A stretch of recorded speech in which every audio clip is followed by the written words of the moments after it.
നമസ്കാരം. വാർത്തയിൽ ഇന്ന് തുടങ്ങുന്നു. നോക്കാം പ്രധാന തലക്കെട്ടുകൾ. കൈവെട്ട് കേസ് പ്രതി സവാദ് ഒളിവിൽ കഴിഞ്ഞത് കൃത്യമായ ആസൂത്രണത്തോടെ.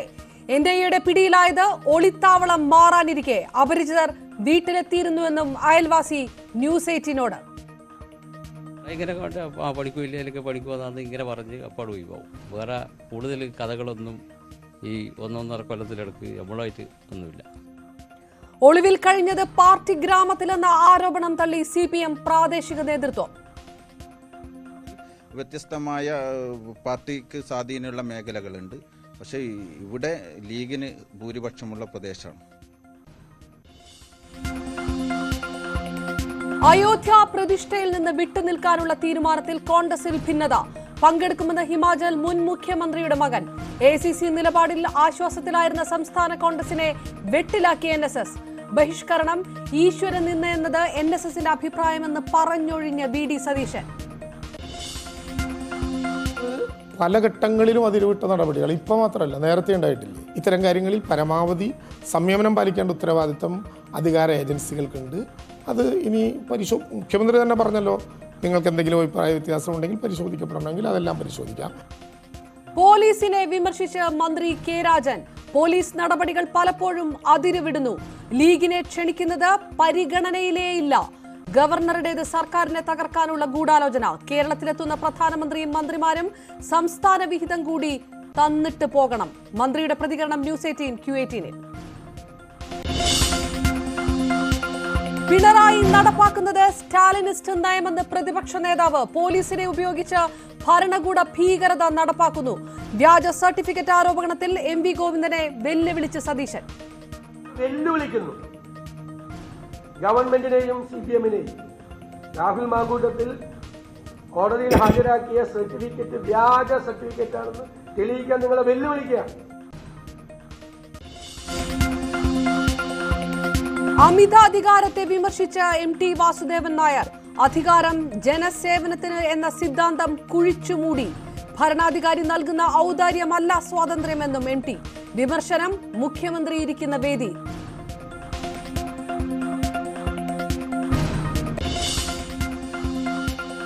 സിറോ മലബാർ സഭയുടെ പുതിയ ആർച്ച് ബിഷപ്പ് ഇന്ന് ചുമതലയേൽക്കും. റഫേൽ തട്ടിലിന്റെ സ്ഥാനാരോഹണം ഉച്ചയ്ക്ക് 2:30. ചടങ്ങുകൾ കാക്കനാട് മൗണ്ട് സെയിന്റ് തോമസ് ചർച്ചിൽ. ശബരിമലയിൽ മകരവിളക്ക് തീർത്ഥാടന ഒരുക്കങ്ങൾ അന്തിമഘട്ടത്തിൽ. പമ്പയിൽ KSRTC ബസിന് വീണ്ടും തീപിടിച്ചു. പുലർച്ചെ 6 മണിയോടെ അപകടം. ആർക്കും പരിക്കില്ല.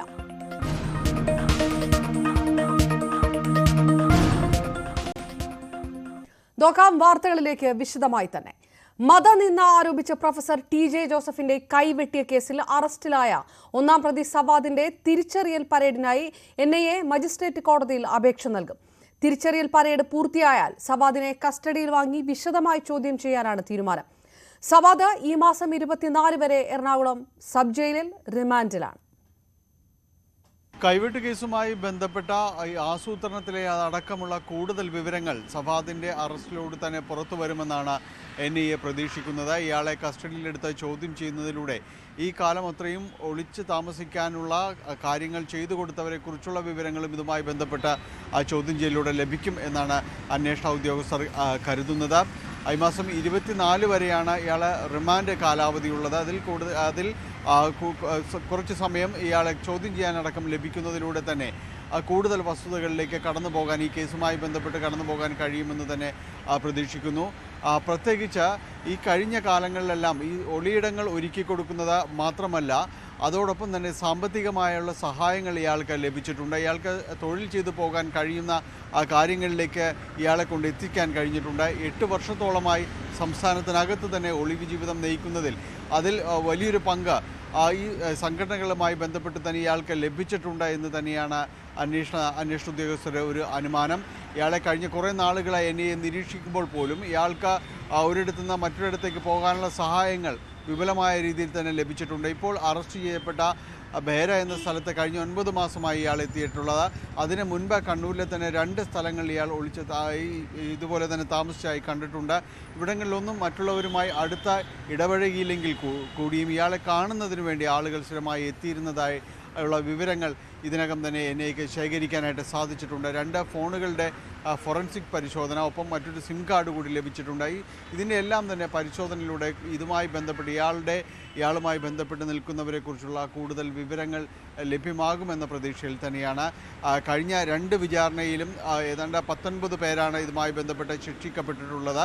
എന്നാൽ അതിനപ്പുറമുള്ള കൂടുതൽ കാര്യങ്ങൾ 3ാം ഘട്ട വിചാരണയിലേക്ക് കടക്കുമ്പോൾ ഈ കേസുമായി ബന്ധപ്പെട്ട് ഉണ്ടാകുമെന്നാണ് കരുതുന്നത്. പ്രത്യേകിച്ച് ഇത് സംബന്ധിയായ ആസൂത്രണങ്ങൾ സംബന്ധിയായ കാര്യങ്ങൾ, ഇതുമായി ബന്ധപ്പെട്ട ഉണ്ടായിട്ടുള്ള ഈ ഫോൺ കോളുകൾ അടക്കമുള്ള കാര്യങ്ങളിലെ കൂടുതൽ വിശദാംശങ്ങളിലേക്കെല്ലാം തന്നെ കടക്കുവാനും കൂടുതൽ പേർ ഈ പ്രതിപട്ടികയിലേക്ക് അടക്കം കടന്നു വരുവാനുമുള്ള സാധ്യതയുമുണ്ട്. നേരത്തെ ഉണ്ടായിരുന്ന സാക്ഷികളടക്കം ഈ കേസുമായി ബന്ധപ്പെട്ട് വിസ്തരിക്കും. എന്തായാലും ഇപ്പോൾ ഈ കേസിലെ ഏറ്റവും നിർണായകമായ നീക്കമാണ് NIA സവാദിൻ്റെ അറസ്റ്റിലൂടെ നടത്തിയിരിക്കുന്നത്. ഇതുവരെ വെളിപ്പെട്ടതിനപ്പുറം ഈ കേസുമായി ബന്ധപ്പെട്ട് ഉള്ള കാര്യങ്ങൾ കൂടുതൽ പുറത്തു വരുമെന്നാണ് അന്വേഷണ സംഘം വിലയിരുത്തുന്നത്. അധ്യാപകന്റെ കൈവെട്ടിയ കേസിലെ 1ാം പ്രതി സവാദ് കണ്ണൂരിലെ ബേരത്ത് ഒളിവ് ജീവിതം നയിച്ചത് കൃത്യമായ ആസൂത്രണത്തോടെയെന്ന് തെളിവുകൾ. കഴിഞ്ഞ 2 വർഷമായി താമസിച്ചിരുന്ന വാടക വീട് ഭാര്യയുടെ തിരിച്ചറിയൽ രേഖകൾ നൽകിയാണ് കരാർ എഴുതിയത്. സവാദും ഭാര്യയും നാട്ടുകാർക്ക് പരമാവധി മുഖം നൽകാത്ത വിധമായിരുന്നു ജീവിതം. അറസ്റ്റിന് 2 നാൾ മുൻപ് അപരിചിതരായ 2 പേർ വീട്ടിൽ വന്നിരുന്നതായും അയൽവാസി ന്യൂസ് 8നോട് വെളിപ്പെടുത്തി. എനിക്ക് മുന്നിൽ കാണുന്ന ഏതാണ്ട് ഇവിടെ നിന്നും 100 മീറ്റർ വരെ അകലെ മാത്രം സ്ഥിതി ചെയ്യുന്നതാണ് കൈവെട്ട് കേസിലെ പ്രതിയായ സവാദ് ഒടുവിൽ താമസിച്ച ഇടം. കഴിഞ്ഞ 2 വർഷത്തിനോടടുത്ത് സവാദ് ഈ വീട്ടിൽ തന്നെയാണ് താമസിച്ചുകൊണ്ടിരുന്നത്. പക്ഷേ നാട്ടുകാരുമായി കാര്യമായ ഒരു ബന്ധം ആ കുടുംബത്തിന് അയൽവാസികളുമായില്ല. ഈ വീടിനോട് ഏറ്റവും ചേർന്നുള്ള ആ വീടാണ്. അവിടുത്തെ ആളുകളുണ്ട്, അവരോട് നമുക്ക് വിശദാംശങ്ങൾ ചോദിക്കുന്നത്. എങ്ങനെ ഉണ്ടായിരുന്നു? ഈ നിങ്ങളോടൊക്കെ സംസാരിക്കാറുണ്ടായിരുന്നു? എങ്ങനെയായിരുന്നു ഇവരുടെ ഒരു താമസം, ഇടപെടലുകളൊക്കെ? കക്ഷിയായിട്ടൊന്നുമില്ല. കണ്ടാൽ ഇങ്ങനെ കണ്ട് പഠിക്കില്ല, അല്ലെങ്കിൽ പഠിക്കുമെന്നാന്ന് ഇങ്ങനെ പറഞ്ഞ് അപ്പാട് പോയി പോകും. വേറെ കൂടുതൽ കഥകളൊന്നും ഈ 1.5 കൊല്ലത്തിലിടക്ക് നമ്മളുമായിട്ട് ഒന്നുമില്ല. നിന്ന് വർത്താനുമില്ല. അതാണ് ഒരു മുഖാമുഖം ഒരു ചർച്ച ചെയ്യട്ടെ നിൽക്കും. ആ വിഷയത്തിന് നിൽക്കില്ല. ഒരിക്കലും കണ്ണു തരത്തില്ല. അത് കണ്ണ് തരാണ്ട് പാടും. ചോദിച്ചതിന് സമാധാനം അപ്പാടൊക്കെ പോകും. ഇത്രയും അടുത്തായിട്ട് നമ്മൾ ബന്ധമില്ലാന്ന് പറഞ്ഞാൽ തന്നെ പറയാൻ തന്നെ പാടില്ല. ഇത് കുടുംബമൊക്കെ എങ്ങനെയാണ്? കുടുംബം സഹകരിക്കും? ഈ ഭാര്യയൊക്കെ ആരോടെങ്കിലും ഉണ്ടോ? ഇല്ല, ഭാര്യനെ ആർക്കും ശരിക്കും പറഞ്ഞാൽ അർജന്റും കൂടെ ഇപ്പം 2-3 ആളെ കൂട്ടത്തിൽ കൂടെ അച്ഛൻ നമ്മളെ ഇടവേളത്ത് നിൽക്കുന്ന ഇവളെന്ന് നമുക്ക് പറയാൻ കഴിയില്ല. എന്നുവെച്ചാൽ ശരിക്കും കണ്ടില്ല. കുട്ടികളൊന്നും പുറത്തേക്ക് ഇറങ്ങാറ്? അല്ല, കുട്ടികൾ ഒന്ന് മദ്രസ പോകുന്നത്, 9 മാസം പ്രായമായല്ലോ. ഒന്ന് 6 വയസ്സ് ഏകദേശമായിട്ടുണ്ടാവും. UKG-യിലേറ്റം പഠിക്കുന്ന. സ്കൂളിലേക്ക് ജസ്റ്റ് ഇറങ്ങി വരും, തിരിച്ചു പോകും. അല്ല, അത് കുട്ടി അവർ അവിടെ നോക്കും. കുട്ടി വണ്ടി വരുമല്ലോ കണ്ടിക്ക്, അതിൽ പോയി കയറും. കൊണ്ടാക്കാനൊന്നും അങ്ങനെ വരുത്തൊന്നുമില്ല. കുട്ടി തന്നെയാണ് പോയി വരുന്നത്? കുട്ടി ഒറ്റക്ക് പോകും. മിണ്ടാറേയില്ല കുട്ടിയോട് ഒന്നും. അതപ്പോഴും ഒരു പാച്ചിലല്ലേ വൈകില്ലോ, അതുമായിട്ട് ബന്ധമില്ലല്ലോ. വണ്ടി അവിടെ വന്നിട്ട് അപേക്ഷിച്ചു പോവുകയും. സവാദിന്റെ പേര് നിങ്ങളോട് ഷാജഹാൻ എന്നായിരുന്നു പറഞ്ഞിരുന്നത് അല്ലേ? എങ്ങനെയായിരുന്നു പെരുമാറ്റമൊക്കെ? എങ്ങനെയാണ്? പെരുമാറ്റത്തിലൊന്നും വേറെ ഒന്നും പറയാനില്ല. അന്നേ നമ്മൾ അങ്ങനെ ബന്ധപ്പെട്ടില്ലോ, അതുകൊണ്ടാണ് പെരുമാറ്റത്തിൽ മാറ്റമില്ലാതെ. വേറെ അങ്ങോട്ട് അങ്ങനെ ആദ്യം ആളുകൾ കയറി? ഇല്ല, ഒന്നുമില്ല. ഇപ്പം 2 സെപ്പറേറ്റ് പിന്നെ 2 ആൾ ഓട്ടോറിക്ഷയിൽ ഇവിടെ വന്നിന്. അത് അവർ ആടുന്ന ഒരു കൊടിയും വാങ്ങിയിട്ട് വന്ന് കൊടയുടെ വെച്ചിട്ട് പോയത്. അപ്പോൾ അവരോട് ചോദിച്ചു പറഞ്ഞ് ഓൻ്റെ അമ്മേൻ്റെ ഏടത്തിൻ്റെ മക്കളാണ് ഇപ്പോൾ ഏട്ടന്മാരാണെന്ന് പറഞ്ഞു. അവരും പോയി. അവർ ഈ ആ വായ വെച്ച ആ സ്ഥലം എല്ലാം നോക്കിയിട്ടാണ് പോയിന്. അപ്പോൾ സ്ഥലം എടുക്കാൻ വേണ്ടി വന്നതാണെന്നാണ് പറഞ്ഞത്. പക്ഷേ അവരൊരു സ്ഥലം എടുക്കാൻ വന്ന ആളെല്ലാം അന്നേരം നമുക്ക് തോന്നിന്. ഈ വാടക വീട് കിട്ടുക എങ്ങനെയാണെന്നൊക്കെ വല്ലതും പറഞ്ഞിട്ടുണ്ടോ? ഇത് ഖദീജയുടെ അല്ലേ? അതിലിപ്പോൾ രേഖകളൊക്കെ മാറ്റിയല്ലേ കൊടുത്തിരുന്നത്? ഈ ഭാര്യയുടെ അങ്ങനെയാന്ന് പറയുന്നിട്ട്. ഇപ്പം അന്വേഷിച്ച് നോക്കുമ്പോൾ ഈ കക്ഷിൻ്റെ ഫുൾ അഡ്രസ്സ് സത്യമായ പേര് കൂടി ഇല്ല, റെക്കോർഡില്ല. നിങ്ങൾക്കൊക്കെ എന്ത് തോന്നി? കേരളത്തിൽ ഞെട്ടിച്ചൊരു കേസായിരുന്നു ഈ കൈവെട്ട് കേസ് എന്ന് പറയുന്നത്. അങ്ങനെ ഒരു പ്രതി തൊട്ടടുത്ത് താമസിച്ചു. അത് അത്ഭുതമല്ലേ ഇത്. ഇവ വിളിച്ചു പറയപ്പല്ലേ നമ്മളറിയത്. ഞാൻ വിചാരിച്ച് ഈ സഞ്ചിയിലെല്ലാം കൊണ്ടുവന്നിട്ട് എന്തോ കഞ്ചാവോ പറ്റില്ലെന്നൊക്കെ. ഇപ്പോൾ കൂടുതൽ അതല്ലേ പിടിക്കുന്നത്, അതിൽ പെട്ടിട്ടേക്കും. അതേ ഞാൻ മനസ്സിലാക്കിയല്ലോ. ഇങ്ങനെ ഒരു കൊലക്കേസിലെ ഒരു പ്രതി അതിൽ ധാരണയില്ല. എങ്ങനെയാ നിങ്ങളോടൊക്കെ വല്ല മിണ്ടാറൊക്കെ ഉണ്ടോ? ഇതിൽ ഇറങ്ങി വരുമ്പോൾ സംസാരിക്കുക എന്തെങ്കിലും ചെയ്യാറുണ്ടോ? ഇല്ല, സംസാരിക്കുകയൊന്നും ചെയ്യാറില്ല. ജസ്റ്റ് ഇങ്ങനെ കാണിച്ചിട്ട് അങ്ങ് പോകും. രാവിലെ മുഖം ഇങ്ങനെ ഇങ്ങനെ മണങ്ങിയിട്ട് പോകുന്ന പോലെ മുഖം താഴത്തോട്ട് ആക്കിയിട്ട് എപ്പോഴും ഇങ്ങനെ ഇറങ്ങിയിട്ട് പോകുന്നതാണ്. നൈറ്റ് എന്തായാലും ഭയങ്കര ഞെട്ടിപ്പോയിനു. ഇങ്ങനത്തെ തൊട്ടടുത്ത ഡെയിലി കണ്ടുകൊണ്ടിരുന്ന ഒരാളേനു. അവറാണ് ഇങ്ങനെ ഇത് തന്നെ. അവ ഇന്നലെ അടുത്ത വീട്ടിൽ നിന്ന് പണിയെടുത്തുകൊണ്ട് നിൽക്കുന്നുണ്ട്. ഞാൻ അതിലേക്ക് കൂടി കയറി വരുമ്പോൾ ഇങ്ങനെ വീഡിയോ വെച്ചുകൊണ്ട് ആശാരി പണി എടുക്കുന്നുണ്ടേനു. അങ്ങനത്തെ ഒരാളെ പെട്ടെന്ന് ഇങ്ങനെ പിടിച്ച് കാണുമ്പോൾ ഒരു ഇത്. എന്തായാലും നേരത്തെ തന്നെ ഇവിടെ ഒരു ഒളിവ് ജീവിതം എന്ന രീതിയിൽ തന്നെയാണ് ഈ തിരിച്ചറിയൽ രേഖകളടക്കം മാറ്റി നൽകി ആ ജീവിതം മുന്നോട്ട് പോയിക്കൊണ്ടിരുന്നതെന്ന് പറയുന്നു. കൃത്യമായൊരു ആസൂത്രണം ഇതിന്റെ പിന്നിൽ ഉണ്ടെന്നാണ് ഇപ്പോൾ മനസ്സിലാവുന്നത്. അറസ്റ്റിലാകുന്നതിന് തലേ ദിവസം മുൻപ് വരെ ഒപ്പം ജോലി ചെയ്തിരുന്ന സവാദ് കൈവെട്ട് കേസിൽ പിടിയിലായപ്പോൾ ഞെട്ടിപ്പോയതായി ഒപ്പം ജോലി ചെയ്തിരുന്ന ബീഹാർ സ്വദേശിയായ ശങ്കർ പറയുന്നു. മാന്യമായ പെരുമാറ്റവും സംസാരവുമായിരുന്നു സവാദിന്റേത്. ജോലി സംബന്ധമായ കാര്യങ്ങൾ മാത്രമാണ് സംസാരിച്ചിരുന്നതെന്നും ശങ്കർ പറഞ്ഞു. हाँ, इधर में वो काम कर रहा था 15 डेज से इधर में, बस इतना मालूम है। आज सुबह में वो पुलिस वाला उसको ले गया, फिर पता चला, पूरा न्यूज वाला आया, फिर मालूम चला कि वो एक आदमी का हाथ कटिंग करके इधर में है। बस इससे आगे मालूम नहीं। कितने दिन आपके साथ काम कर? मेरे साथ इधर में मैं 3 रोज काम किया, बस उससे आगे वो 15 रोज से काम कर रहा था। 3 रोज के बाद मैं इधर में काम किया बस। ये आदमी कैसे है? आदमी अच्छा है, बात करने के लिए अच्छा है। वो पूछेगा हाँ भाई क्या हाल है, ऐसे पूरा नॉर्मल आदमी की तरह बात करेगा। और इससे आगे तो आपका साथ मेरे साथ बस वैसे नॉर्मल बात किया सभी से। हाँ भाई ये काम कर दे, इधर आप सिलर मार दो, ये कर दो, वो कर दो, मतलब नॉर्मल आदमी नॉर्मल दिखता था। ये मालूम नहीं कि അധ്യാപകന്റെ കൈവെട്ടിയ കേസിലെ ഒന്നാം പ്രതി സവാദ് ഒളിവിൽ താമസിച്ചിരുന്നത് പാർട്ടി ഗ്രാമത്തിലെന്ന ആരോപണം തള്ളി CPM.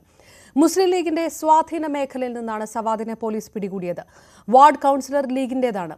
SDPI പ്രവർത്തകർക്കൊപ്പമാണ് സവാദ് ജോലി ചെയ്തിരുന്നതെന്നും ബ്രാഞ്ച് സെക്രട്ടറി നൌഫൽ ന്യൂസ് 8നോട് പറഞ്ഞു.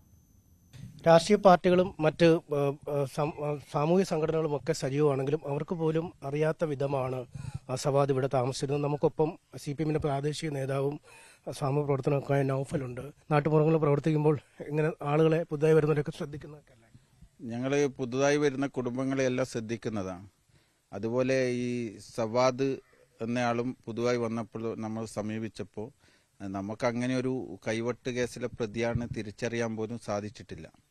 ഇവിടെ ഞങ്ങളോട് പറഞ്ഞത് മറ്റൊരു പേരിലാണ്, ഷാജഹാൻ എന്ന പേരിലാണ് ഇവിടെ താമസിച്ചത്. ഇവിടെ പണിക്ക് വരും, രാവിലെ പോകും, മറ്റ് പ്രദേശങ്ങളിൽ പണിയെടുക്കും. അങ്ങനെ വീട്ടിൽ മറ്റ് ചെറുപ്പക്കാരുമായും അയൽവക്കക്കാരുമായിട്ടൊന്നും അങ്ങനെ ഒരു ബന്ധമില്ല. പണിക്ക് പോകും, വരും. ഭാര്യ വരുമ്പോൾ ഒരു കുട്ടി മാത്രമാണ്. രണ്ടാമത്തെ പ്രസവം ഇവിടെ നിന്നാണ്. ഏകദേശം 2 വർഷമായി ഇവിടെ താമസം തുടങ്ങിയിട്ട്. ഈ മറ്റുള്ള ആളുകളുമായിട്ടുള്ള ആശയവിനിമയം അല്ലെങ്കിൽ ഈ പോപ്പുലർ ഫ്രണ്ട് പോലുള്ള SDP പോലുള്ള സംഘടനകളുമായിട്ട് ബന്ധമുണ്ട് എന്ന ഒക്കെ വിവരങ്ങളുണ്ട്. SDP ഈ പ്രവർത്തകരുടെ കൂടെയാണ് പണി എടുക്കുന്നതെന്നാണ് അറിയാൻ വേണ്ടി സാധിച്ചത്, പറഞ്ഞത്. അപ്പോൾ അങ്ങനെയുള്ളൊരു ബന്ധമാണ് കണ്ടത്. മറ്റ് ഇവിടെയുള്ള ആളുകളുമായിട്ടോ അല്ലെ ഒരു പുതിയ താമസക്കാർ വന്നാൽ നമ്മളെ പ്രദേശത്തുള്ളവരുമായിട്ടുള്ള ഇടപെടലോ മറ്റ് കല്യാണത്തിന് പോക്കോ അതൊന്നും ഇല്ല. പണി SDP പ്രവർത്തകന്റെ കൂടിയാണ് എന്നുള്ള അവരെ കെയർ ഓഫിലാണ് പണി എന്നതാണ് അറിഞ്ഞത്. ഈ സംഭവത്തെക്കുറിച്ച് അറിയില്ലെന്നാണോ സ്ത്രീ പറഞ്ഞത്? നാട്ടുകാർ ഒരു പ്രതിയാണെന്നൊന്നും അറിയില്ല. കല്യാണം കഴിക്കുന്നതിന് മുമ്പ് ഇദ്ദേഹം ഇത്തരത്തിലൊരു പ്രതിയാണെന്ന് അറിയില്ല എന്നതാണ് ഭാര്യ പറഞ്ഞതായിട്ടുള്ള വിവരം. കൃത്യമായ ഒരു ഇടവേളകളിൽ താമസസ്ഥലം മാറ്റുന്നുണ്ട്. ഇവിടുന്ന് ഈ ജനുവരി മാസം അവസാനം മറ്റൊരു സ്ഥലത്തേക്ക് എവിടെയാണെന്ന് പറഞ്ഞിട്ടില്ല, പുതിയ വീടെടുത്ത് ഞങ്ങൾ താമസം മാറ്റുന്നു എന്നതാണ് പറഞ്ഞത്. ഈ BJP മറ്റുമൊക്കെ പറയുന്നത് ഈ പാർട്ടി ഗ്രാമം എന്ന് വേണമെങ്കിൽ വിശേഷിപ്പിക്കാൻ കഴിയുന്ന സ്ഥലമാണ്. മട്ടന്നൂർ പാർട്ടിക്ക് ഗണ്യമായ സ്വാധീനമുള്ള സ്ഥലമാണ്. ശൈല ടീച്ചർ റെക്കോർഡ് ഭൂരിപക്ഷത്തിൽ ജയിച്ച സ്ഥലമാണ്. മട്ടന്നൂർ നഗരസഭ ഭരിക്കുന്നത് LDF ആണ്. അപ്പം ഇത്തരം ഒരു പാർട്ടിക്കാർ തിങ്ങി പാർക്കുന്ന ഒരു പാർട്ടി ഗ്രാമത്തിൽ എങ്ങനെ ഇത്തരം ഒരു കൊടുങ്കുറ്റവാളിക്കൊന്ന് താമസിക്കാൻ കഴിഞ്ഞു എന്നതാണ്. ഈ പ്രദേശത്തെ സംബന്ധിച്ച് പറയുകയാണെങ്കിൽ ലീഗിന് ഭൂരിപക്ഷമുള്ള സ്ഥലമാണ്. ലീഗാണ് ഇവിടെ ശക്തി. ആ ലീഗ് മേഖല CPMന്റെ കേന്ദ്രം എന്ന് പറയുന്നത് തെറ്റാണ്. മട്ടന്നൂർ മണ്ഡലത്തിൽ വ്യത്യസ്തമായ പാർട്ടിക്ക് സ്വാധീനമുള്ള മേഖലകളുണ്ട്. പക്ഷേ ഇവിടെ ലീഗിന് ഭൂരിപക്ഷമുള്ള പ്രദേശമാണ്. ഞങ്ങൾ 1200 വോട്ടിനകത്ത് ഏതാണ്ട് 950-ഓളം വോട്ട് ലീഗിനുള്ള സ്ഥലമാണ്. എന്തായാലും സമീപ പ്രദേശങ്ങളിൽ താമസിക്കാൻ ആളുകൾ എത്തുമ്പോൾ കേവലം പരിചയപ്പെടുന്നതിലുപരി കൂടുതൽ കാര്യങ്ങൾ മനസ്സിലാക്കേണ്ട അനിവാര്യതയിലേക്ക് കാര്യങ്ങൾ നീങ്ങുന്നതെന്നാണ് പ്രാദേശിക CPM നേതൃത്വം പറയുന്നത്. ഒപ്പം പാർട്ടി ഗ്രാമത്തിലാണ് ഇവർ താമസിച്ചിരുന്നത് എന്ന വാദങ്ങൾ തള്ളുന്നു. മുസ്ലിം ലീഗിന് ഗണ്യമായ സ്വാധീനമുള്ള ന്യൂനപക്ഷങ്ങൾ കൂട്ടത്തോടെ തിങ്ങിപ്പാർക്കുന്ന ഒരു സ്ഥലമാണ് ഇത് എന്നും CPM വിശദീകരിക്കുന്നു. നീണ്ട ആലോചനകൾക്കൊടുവിൽ പ്രാൺ പ്രതിഷ്ഠാ ചടങ്ങിൽ പങ്കെടുക്കേണ്ട എന്ന തീരുമാനം കൈക്കൊണ്ടെങ്കിലും കോൺഗ്രസിന് മുന്നിൽ രാഷ്ട്രീയ പ്രതിസന്ധി ഒഴിയുന്നില്ല. ക്ഷേത്ര ചടങ്ങിലേക്ക് ക്ഷണിച്ചത് സംഘപരിവാർ അജണ്ടയാണെന്നും ഇതിന് നിന്നു കൊടുക്കേണ്ടതില്ല എന്നുമാണ് കോൺഗ്രസ് നിലപാട്. കേരളമടക്കമുള്ള സംസ്ഥാന നേതൃത്വങ്ങളുടെ സമ്മർദ്ദവും ഈ നിലപാടിന് കാരണമായി. പക്ഷേ NSSനെ പോലുള്ള സമുദായ സംഘടനകൾ കോൺഗ്രസ് നിലപാട് ചോദ്യം ചെയ്ത് രംഗത്തെത്തിയത് കേരളത്തിൽ തന്നെ പാർട്ടിയെ സമ്മർദ്ദത്തിലാക്കുന്നു. NSSന്റെ പ്രതികരണത്തെ പിന്തുണച്ച് BJPയും രംഗത്തെത്തിക്കഴിഞ്ഞു. ദേശീയ തലത്തിലും പാർട്ടിയെടുത്ത തീരുമാനത്തിൽ ആശയക്കുഴപ്പം തുടരുകയാണ്. പ്രാൺ പ്രതിഷ്ഠാ ചടങ്ങിൽ പങ്കെടുത്താൽ അത് സംഘപരിവാറിന്റെ മുമ്പിൽ വഴങ്ങിക്കൊടുക്കുന്നതിന് തുല്യമാകുമെന്ന കോൺഗ്രസ് ദേശീയ നേതൃത്വത്തിന്റെ നിലപാട് വ്യക്തമാക്കിയതിന് പിന്നാലെയാണ് NSS ഇക്കാര്യത്തിൽ രൂക്ഷമായ വിമർശനം ഉന്നയിച്ചുകൊണ്ട് രംഗത്തെത്തിയത്. കോൺഗ്രസിനുള്ളിൽ തന്നെ ഇതുമായി ബന്ധപ്പെട്ട ഒരു ആശയക്കുഴപ്പം സംസ്ഥാന തലത്തിൽ ഉണ്ടായിരിക്കുന്നു എന്ന് വേണം എടുത്തു പറയാൻ. പ്രതിപക്ഷ നേതാവ് VD സതീശൻ വിശ്വാസത്തെ വിശ്വാസമായും രാഷ്ട്രീയത്തെ രാഷ്ട്രീയമായും കണ്ടാൽ മതി, അവിടെ രാഷ്ട്രീയം കളിക്കേണ്ട കാര്യമില്ല എന്നൊക്കെ പറയുമ്പോഴും ഒരു വിഭാഗം നേതാക്കൾ, കോൺഗ്രസ് നേതാക്കൾ NSSന്റെ നിലപാടിനെ പിന്തുണയ്ക്കുന്നു എന്നതാണ് എടുത്തു പറയേണ്ട കാര്യം. അവരാരും പാർട്ടിയെ പ്രതിരോധത്തിലാക്കാതിരിക്കാൻ പരസ്യ പ്രതികരണങ്ങളുമായി രംഗത്തെത്തുന്നില്ല എന്ന് മാത്രമേ ഉള്ളൂ. അതായത് ന്യൂനപക്ഷങ്ങളെ ഒപ്പം നിർത്തുന്നതിന് വേണ്ടി ഇത്തരം സമീപനങ്ങൾ സ്വീകരിച്ചാൽ അത് ഭൂരിപക്ഷ സമുദായത്തെ പാർട്ടിയിൽ നിന്ന് അകറ്റുന്നതിന് തുല്യമായി മാറും എന്നൊരു വിലയിരുത്തലാണ് ഒരു വിഭാഗം കോൺഗ്രസ് നേതാക്കൾക്കുള്ളത്. അവർ ആ കാര്യങ്ങൾ പാർട്ടി ഫോറത്തിൽ വ്യക്തമാക്കും എന്നാണ് അറിയിച്ചിരിക്കുന്നത്. അതായത് ലീഗ് അടക്കമുള്ള കോൺഗ്രസിന്റെ അല്ലെങ്കിൽ UDFിലെ ഘടകകക്ഷികളുടെ തീരുമാനത്തെ മാനിച്ചുകൊണ്ട് തന്നെയാണ് ഇത്തരമൊരു നിലപാട് ദേശീയ നേതൃത്വത്തിന് മുമ്പിലടക്കം സംസ്ഥാന നേതൃത്വം ഇതിൽ പങ്കെടുക്കരുത് എന്ന കൃത്യമായ നിലപാട് അറിയിച്ചിരുന്നത്. പക്ഷേ അത് ഭൂരിപക്ഷ സമുദായത്തിന്റെ വിശ്വാസം, കോൺഗ്രസിലുള്ള വിശ്വാസം നഷ്ടപ്പെടുന്ന തരത്തിലേക്ക് കാര്യങ്ങൾ മാറും എന്നൊരു വിലയിരുത്തലും അഭിപ്രായവുമാണ് ഒരു വിഭാഗം കോൺഗ്രസ് നേതാക്കൾ NSSനോട് ഒപ്പം കൂറു പുലർത്തുന്ന, NSSനെ ഒപ്പം നിർത്തണമെന്ന് ആഗ്രഹിക്കുന്ന ഒരു വിഭാഗം കോൺഗ്രസ് നേതാക്കൾ ഈ നിലപാടാണ് വ്യക്തമാക്കുന്നത്. അവർ പാർട്ടി നേതൃത്വത്തെ അടക്കം ഇക്കാര്യം അറിയിച്ചിട്ടുണ്ട് എന്നാണ് സൂചന. പ്രാൺ പ്രതിഷ്ഠാ ചടങ്ങിൽ നേതാക്കൾ പങ്കെടുക്കില്ലെന്ന കോൺഗ്രസ് നിലപാട് തള്ളി ഹിമാചൽ പ്രദേശ് മന്ത്രി. പുത്രധർമ്മം പാലിക്കാതിരിക്കാൻ കഴിയില്ലെന്ന് പറഞ്ഞാണ് മുൻ മുഖ്യമന്ത്രി വീരഭദ്രസിംഗിന്റെയും സംസ്ഥാന കോൺഗ്രസ് അധ്യക്ഷ പ്രതിഭ സിംഗിന്റെയും മകനായ മന്ത്രി വിക്രമാദിത്യ സിംഗ് ഹൈക്കമാൻഡ് തീരുമാനം തള്ളിയത്. രാമക്ഷേത്ര ഉദ്ഘാടന ചടങ്ങിൽ പങ്കെടുക്കുമെന്ന് അദ്ദേഹം നേരത്തെ വ്യക്തമാക്കിയിരുന്നു. സുഖ്വീന്ദർ സിംഗ് സുഖു മന്ത്രിസഭയിൽ പൊതുമരാമത്ത് മന്ത്രിയാണ് വിക്രമാദിത്യ സിംഗ്. അയോധ്യ വിഷയത്തിൽ NSSന് അവരുടെ അഭിപ്രായം പറയാമെന്ന് പ്രതിപക്ഷ നേതാവ് VD സതീശൻ. അയോധ്യയിൽ നടക്കുന്നത് രാഷ്ട്രീയ പരിപാടിയാണ്. ക്ഷേത്രത്തെയും മതത്തെയും രാഷ്ട്രീയവൽക്കരിക്കാനാണ് സംഘപരിവാർ ശ്രമം. അതിനോടുള്ള വിയോജിപ്പാണ് കോൺഗ്രസ് വ്യക്തമാക്കിയതെന്നും സതീശൻ പറഞ്ഞു. അവിടെ അയോധ്യയിൽ നടക്കുന്നത് യഥാർത്ഥത്തിൽ പൊളിറ്റിക്കലായിട്ടുള്ള പരിപാടി. തെരഞ്ഞെടുപ്പിന് മുമ്പ് മതത്തെ രാഷ്ട്രീയവൽക്കരിക്കാനും ആരാധനാലയത്തെ രാഷ്ട്രീയ പ്രവർത്തനത്തിന്റെ കേന്ദ്രമാക്കാനുമാണ് BJP ശ്രമിക്കുന്നത്. അങ്ങനെ ചെയ്യുന്ന ഒരു നടപടിയോട് നമുക്ക് യോജിക്കാൻ പറ്റില്ല എന്നാണ് ഞങ്ങളുടെ നിലപാട്. അതാണ് നിലപാട്. കോൺഗ്രസ് നിലപാട് വളരെ കൃത്യമാണ്, ക്ലാരിറ്റിയുള്ള നിലപാടാണ്. മതത്തെ രാഷ്ട്രീയവൽക്കരിക്കുന്നതിനോട് ഞങ്ങൾക്ക് യോജിക്കാൻ പറ്റില്ല. NSSന് അവരുടെ അഭിപ്രായം പറയാം. ഞങ്ങളുടെ അഭിപ്രായം ഞങ്ങൾ ആരുടെ മീതെ അടിച്ചേൽപ്പിക്കുക. അത് കോൺഗ്രസിന്റെ രാഷ്ട്രീയമായ അഭിപ്രായമാണ്, പൊളിറ്റിക്കലായിട്ടുള്ള അഭിപ്രായമാണ്. ഞങ്ങളെടുത്ത തീരുമാനമാണ്. ഈ രാമൻ അവരുടെ കൂടെ അല്ല, BJPയുടെ കൂടെ അല്ല. K റാം എന്ന് പറഞ്ഞ് ചുണ്ടനക്കത്തോടുകൂടി മരിച്ചു വീണ, ഗാന്ധി മരിച്ചു വീണ ബിർള മന്ദിരത്തിന്റെ ഇടവഴിയിലാണ് രാമൻ നിൽക്കുന്നത്. ഞങ്ങളുടെ രാമൻ അവിടെയാണ്.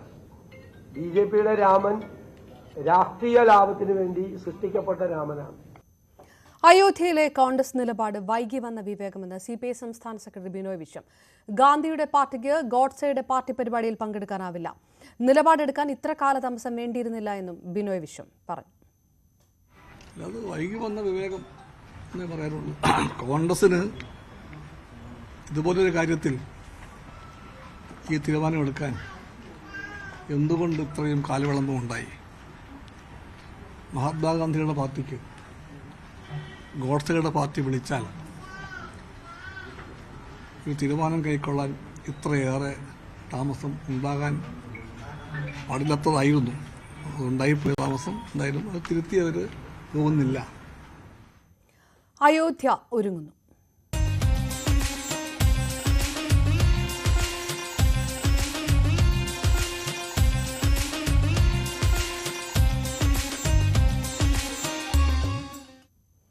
ആയിരത്തി 1949 ബാബറി മസ്ജിദിനുള്ളിൽ ഹിന്ദുമത വിശ്വാസികൾക്ക് ആരാധന നടത്തുന്നതിനായി അനുമതി നൽകിയത് ആലപ്പുഴക്കാരനായ ICS ഉദ്യോഗസ്ഥൻ KK നായരാണ്. രാമക്ഷേത്രം പ്രതിഷ്ഠയ്ക്ക് ഒരുങ്ങുമ്പോൾ കൈനകരി എന്ന കൊച്ചുഗ്രാമത്തിൽ നിന്ന് അയോധ്യയുടെ ചരിത്രത്തിലിടം പിടിച്ച KK നായരുടെ ജീവിതം സന്തോഷത്തോടെ ഓർത്തെടുക്കുകയാണ് ബന്ധുക്കൾ. 1907 സെപ്റ്റംബർ 11 കുട്ടനാട്ടിലെ കൈനഗിരി എന്ന ചെറു ഗ്രാമത്തിലാണ് പാർവതിയമ്മയുടെയും ശങ്കരപ്പണിക്കരുടെയും മകനായി KK നായരുടെ ജനനം. ആലപ്പുഴയിലെ സ്കൂൾ വിദ്യാഭ്യാസത്തിനു ശേഷം തിരുവനന്തപുരത്തും പിന്നീട് ICS നേടുന്നതിനായി ലണ്ടനിലേക്കും അദ്ദേഹം പോയി. പഠനത്തിൽ അതീവ തൽപരനായിരുന്നു KK നായരെന്ന് കുടുംബാംഗങ്ങൾ പറയുന്നു. എല്ലാ ക്ലാസ്സുകളിലും ഒന്നാമനായിട്ടും റാങ്കും ഒക്കെ വാങ്ങിച്ച് ഗോൾഡ് മെഡലൊക്കെ വാങ്ങിച്ചാണ് പാസ്സായത്. ഈ പരീക്ഷയുടെ ഓപ്ഷണൽ പേപ്പറിൻ്റെ തലേ ദിവസവും രാത്രിയിൽ സെക്കൻഡ് ഷോ കാണാൻ പോയി. 8 മണിയായി 9 മണിയായിട്ടൊന്നും എഴുന്നേൽക്കുന്നില്ല. അവസാനം അവരെ ആവുന്നതൊക്കെ വിളിച്ച് നോക്കിയിട്ട് ഉണരാത്തപ്പോൾ ഒരു വലിയ ബക്കറ്റ് നിറച്ച് വെള്ളം കൊണ്ടുവന്ന് തലയിൽ കൂടെ ഒഴിച്ച് അങ്ങനെയാണ് ഉണർത്തി വിട്ടത്. പഠനശേഷം ഉത്തർപ്രദേശിലെ ഫൈസിയാബാദ് ജില്ലാ കളക്ടറായി ചുമതലയേറ്റു. KK നായർ കളക്ടറായിരിക്കെയാണ് 1949 ബാബറി മസ്ജിദിൽ രാമവിഗ്രഹം കണ്ടെത്തുന്നത്. നായരുടെ അനുവാദത്തോടെയായിരുന്നു വിഗ്രഹ പ്രതിഷ്ഠയെന്നും ആരാധനയെന്നും ബന്ധുക്കളും പറയുന്നു. അറിവോടും സമ്മതത്തോടും ഒരു 10-200 സന്യാസിമാർ രാത്രിയായപ്പോൾ അവിടെ അവരെല്ലാവരും കൂടെ അങ്ങ് കയറി ഓക്കുപ്പൈ ചെയ്തു. അവിടുത്തെ തഹസീൽദാർ, ആ ലോക്കലായിട്ടുള്ള അതോറിറ്റി ഇദ്ദേഹത്തിൻ്റെ അടുത്ത് റിപ്പോർട്ട് ചെയ്തു. എന്തായാലും അത് അവരെ ഒഴിപ്പിക്കേണ്ടാവുന്ന അവരാണ് യഥാർത്ഥ അവകാശികൾ, യഥാർത്ഥ ഉടമകൾ അവരാണ്. അത് ഇത്രയും കൊല്ലം വേറെ ആളുകളുടെ കയ്യിലിരുന്നു എന്ന് പറഞ്ഞുകൊണ്ട് ഓണർഷിപ്പ് ഒന്നും മാറത്തില്ലല്ലോ, ബലമായിട്ട് പിടിച്ചതല്ലേ. അപ്പോൾ അതുകൊണ്ട് അവരെ ഒഴിപ്പിക്കാനായിട്ട് പറ്റത്തില്ല എന്ന് പറഞ്ഞു. ആദ്യഘട്ടം മുതൽ തന്നെ വിദേശ അധിനിവേശത്തിന്റെ ഭാഗമായി പിടിച്ചെടുക്കപ്പെട്ട ആരാധനാലയമാണ് ബാബറി മസ്ജിദ് എന്ന് നായർ ഉറച്ചു വിശ്വസിച്ചിരുന്നതായി അദ്ദേഹത്തോടൊപ്പം നിരവധി കാലം താമസിക്കുവാൻ കൂടി അവസരം ലഭിച്ച സഹോദരപുത്രൻ പത്മനാഭപിള്ള ഓർത്തെടുക്കുന്നു. കേരളത്തിലേക്കും ആലപ്പുഴയിലേക്കുമുള്ള നായരുടെ മടങ്ങിവരവ് വളരെ ചുരുക്കമായിരുന്നെങ്കിലും അദ്ദേഹത്തിന്റെ ഓർമ്മയ്ക്കായി സ്മാരകം ഉൾപ്പെടെ വിപുലമായ പദ്ധതികൾ തയ്യാറാക്കാൻ ഒരുങ്ങുകയാണ് ബന്ധുക്കൾ. ഞങ്ങൾക്ക് ഇവിടെ നല്ല ഒരു മെമ്മോറിയൽ ഉണ്ടാക്കണമെന്നുണ്ട്. ഈ 2.5 സെൻറ്റ് സ്ഥലത്ത് ഒരു ചെറിയ കടമുറി പോലെ പണിഞ്ഞു വെക്കാമെന്നല്ലാതെ കുറേ കൂടെ ഒരു വിശാലമായിട്ടുള്ള സ്ഥലത്ത് അദ്ദേഹത്തിന് നല്ലൊരു മെമ്മോറിയൽ പണിയാനായിട്ട് ഉദ്ദേശിക്കുന്നത്. ന്യൂസ് 18 ആലപ്പുഴ. കേരളത്തിൽ വന്നുപോകുന്ന പ്രധാനമന്ത്രിയും കേന്ദ്രമന്ത്രിമാരും കേരളത്തിന് അവകാശപ്പെട്ട വിഹിതം കൂടി തന്നിട്ട് പോകാൻ ഓർക്കണമെന്ന് റവന്യൂ മന്ത്രി കെ രാജൻ. അതിഥികളെ നന്നായി സ്വീകരിക്കുന്ന നിലപാടാണ് കേരളത്തിനും തൃശ്ശൂരിനുമുള്ളത്. അതാണ് പ്രധാനമന്ത്രി വന്നപ്പോൾ കണ്ടതും. അതൊന്നും പക്ഷേ വോട്ടാകില്ല എന്ന് ആൾക്കൂട്ടം കാണുന്നവർ ഓർത്താൽ നല്ലതെന്നും മന്ത്രി പറഞ്ഞു. ന്യൂസ് 18 Q18 മന്ത്രി കെ രാജന്റെ പ്രതികരണം. ഞാൻ ആ ക്യാമ്പയിനെ കുറിച്ച് ചോദിക്കുന്നത്, BJP ഓരോ സംസ്ഥാനം പിടിക്കുമ്പോഴും മോദിയെ മുന്നിലിറക്കി സ്റ്റാർ ക്യാമ്പയിനറാക്കിയും, അതായത് സംസ്ഥാന നേതൃത്വത്തെ തന്നെ മാറ്റിവെച്ചുകൊണ്ട് മോദിയെ മുന്നിൽ നിർത്തി അത് പിടിക്കുക എന്നുള്ള ഒരു കഴിഞ്ഞ നിയമസഭാ തെരഞ്ഞെടുപ്പിൽ അദ്ദേഹം എത്തിയിരുന്നില്ലേ കേരളത്തിൽ? വേറെ വഴിക്കാണോ പോയത്? കഴിഞ്ഞ നിയമസഭാ തെരഞ്ഞെടുപ്പിലും അദ്ദേഹം ഉണ്ടായിരുന്നു. അദ്ദേഹം ഇന്ത്യയുടെ പ്രധാനമന്ത്രി മാത്രമല്ലല്ലോ, BJPയുടെ സമുന്നതനായ നേതാവല്ലേ. അത് ഇപ്പോൾ മുതലല്ല കേരളത്തിൽ വന്നു തുടങ്ങിയത്. ഈ ലോക്സഭാ തെരഞ്ഞെടുപ്പിലല്ല അദ്ദേഹം ആദ്യമായി വരുന്നത്, എത്രയോ തവണയായി. അദ്ദേഹം മാത്രമല്ല, അദ്ദേഹത്തിൻ്റെ മന്ത്രിസഭയിലൊരു ടീമാകെ കേരളത്തിൽ വരട്ടെ. വരുമ്പോൾ വല്ലതുമൊക്കെ തന്നു പോകണം. കേരളത്തിന് തരാനുള്ള 1,632 ഞങ്ങളുടെ അവകാശം, നമ്മുടെ അവകാശം കേരളത്തിൽ തരണം. ഇടയ്ക്കിടയ്ക്ക് വരുന്നതുകൊണ്ട് മാത്രം കാര്യമില്ല, തരണം. അതാണ് കേരളത്തിൻ്റെ ആവശ്യം. അത് തരാൻ വേണ്ടിയിട്ടുള്ള കൂടി വരവാണെങ്കിൽ കൂടുതൽ സന്തോഷമായി. എത്ര പേരും കേരളം സന്ദർശിക്കട്ടെ. അതിഥി ദേവോ ഭവ എന്നുള്ളതാണ് കേരളത്തിൻ്റെ മുദ്രാവാക്യം. തൊഴുകൈകളോടെ 2 കൈ നീട്ടി കേരളം സ്വീകരിക്കുന്നു. നല്ല ഹോസ്പിറ്റാലിറ്റി കേരളത്തിൻ്റേതുണ്ട്. എല്ലാവിധത്തിലുള്ള ആചാരങ്ങളോടും സ്നേഹത്തോടും കൂടി എല്ലാ ബഹുമതികളോടും കൂടി സ്വീകരിക്കും. വോട്ടിൻ്റെ കാര്യത്തിലുണ്ടാകില്ല. അത് വോട്ട് ശരിയുടെ പക്ഷത്ത് ചെയ്യും. പോലീസിനെ വിമർശിച്ചും റവന്യൂ മന്ത്രി കെ രാജന്റെ പ്രതികരണം. പോലീസ് നടപടി പലപ്പോഴും അതിരുവിടുകയാണ്. ഇതിൽ തിരുത്തൽ നടപടികളുണ്ടാകും. മുഖ്യമന്ത്രി തന്നെ ഇക്കാര്യം വ്യക്തമാക്കിയിട്ടുണ്ടെന്നും മന്ത്രി പറഞ്ഞു. യൂത്ത് കോൺഗ്രസ് അധ്യക്ഷനെ അറസ്റ്റ് ചെയ്തതടക്കമുള്ള വിഷയങ്ങളുണ്ടാകുമ്പോൾ പോലീസ് ഒരു അല്പം കടന്നു ചെയ്യുന്നു എന്നുള്ളൊരു തോന്നൽ ജനങ്ങൾക്കിടയിൽ ഉണ്ടാക്കാൻ എളുപ്പത്തിൽ പ്രതിപക്ഷത്തിന് കഴിയില്ലേ? അത് സ്വാഭാവികമായിട്ടും പ്രതിപക്ഷത്തിന് ഒരു മൈലേജ് ഉണ്ടാക്കി കൊടുക്കില്ല. ഞാൻ പറഞ്ഞത്, പോലീസ് പല ഘട്ടങ്ങളിലും അതിരുവിട്ട നടപടികൾ ഇപ്പോൾ മാത്രമല്ല നേരത്തെ ഉണ്ടായിട്ടില്ലേ. PS സുബാലിനെ പുലർച്ചെ 4 മണിക്ക് IVF-ന്റെ സംസ്ഥാന പ്രസിഡന്റും MLA-യുമായിരിക്കുമ്പോൾ പുലർച്ചെ 4 മണിക്കാണ് വീട്ടിൻ്റെ അകത്ത് അടുക്കളയുടെ വാതിൽ ചവിട്ടി തുറന്നെത്തിയ പോലീസ് അറസ്റ്റ് ചെയ്തുകൊണ്ട് പോയി. നിങ്ങൾ എല്ലാവരും ഉണ്ടായിരുന്നല്ലോ പത്രപ്രവർത്തകരായിട്ടന്ന്. ഇവിടെ പ്രതിപക്ഷ സംഘടനാ നേതാക്കളെ ആക്രമിച്ചതിനെക്കുറിച്ച് പറഞ്ഞു. ആക്രമിച്ചത് മറ്റാരെങ്കിലും ആക്രമിച്ചതിന് ഒരു കാരണവശാലും ന്യായീകരിക്കാൻ ഞങ്ങൾ തയ്യാറില്ല. പക്ഷേ ഒരു ഓർമ്മയുണ്ടാകണം, ഡീൻ കുര്യാക്കോസ് നോക്കി നിൽക്കുമ്പോഴാണ് അന്നത്തെ IVF-ന്റെ സംസ്ഥാന പ്രസിഡൻ്റായിരുന്ന കൃഷ്ണപ്രസാദിൻ്റെ നേതൃത്വത്തിൽ കൃഷ്ണപ്രസാദും ഞങ്ങളുടെ സംസ്ഥാന കമ്മിറ്റി അംഗമായിട്ടുള്ള വനിത ബിന്ദുരാജും ഉൾപ്പെടെയുള്ള നമ്മുടെ കൊച്ചു പ്രകടനത്തിന് നേരെ ഇതേ ആയുധങ്ങളുമായി അന്ന് ഭരണപക്ഷത്തുണ്ടായിരുന്ന യൂത്ത് കോൺഗ്രസ്, ഡീനന്ന് MP അല്ല, ഡീനന്ന് യൂത്ത് കോൺഗ്രസിൻ്റെ സംസ്ഥാന പ്രസിഡൻ്റാണ്, ഡീൻ്റെ സാന്നിധ്യത്തിൽ PMGയിൽ വളഞ്ഞിട്ടടിച്ച് എത്ര ക്രൂരമായ മർദ്ദനം ഉണ്ടായത്. പ്രകടനം നടത്താൻ പാടില്ലേ കേരളത്തിൽ?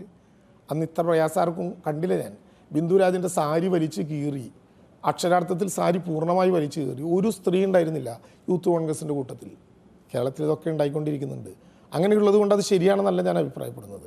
അത്തരം കാര്യങ്ങളിൽ നേരത്തെ ഈ നിലപാടെടുത്തവർ ലോക ചരിത്രത്തിൽ ആദ്യമായിട്ടാണ് ഇതൊക്കെ ഉണ്ടാകുന്നത് എന്ന് പറയുന്നത് ശരിയല്ല. ഇത്തരം കാര്യങ്ങളിൽ പരമാവധി സംയമനം പാലിക്കേണ്ട ഉത്തരവാദിത്തം അധികാര ഏജൻസികൾക്കുണ്ട്.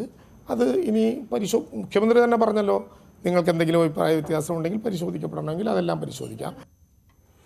ലീഗിന്റെ LDF പ്രവേശന സാധ്യത തള്ളി മന്ത്രി കെ രാജന്റെ പ്രതികരണം. ഇക്കാര്യം മുന്നണി അജണ്ടയിലില്ല. പരിപാടിയിലേക്ക് ക്ഷണിക്കുന്നതും മുന്നണിയിലേക്ക് ക്ഷണിക്കുന്നതും രണ്ടാണ്. വിപുലീകരണത്തിനല്ല, അടിത്തറ മെച്ചപ്പെടുത്തുന്നതിനാണ് മുന്നണി ഇപ്പോൾ ഊന്നൽ നൽകുന്നത്.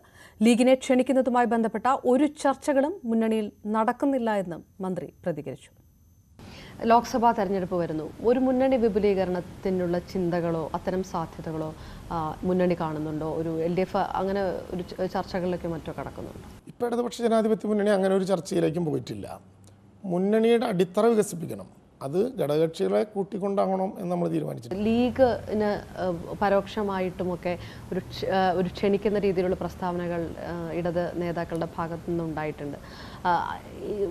ലോക്സഭാ തെരഞ്ഞെടുപ്പ് വരുന്ന സമയത്ത് ആ രീതിയിലുള്ള ഒരു ചിന്തകളോ സാധ്യതകളോ എന്തെങ്കിലും ഉണ്ടോ?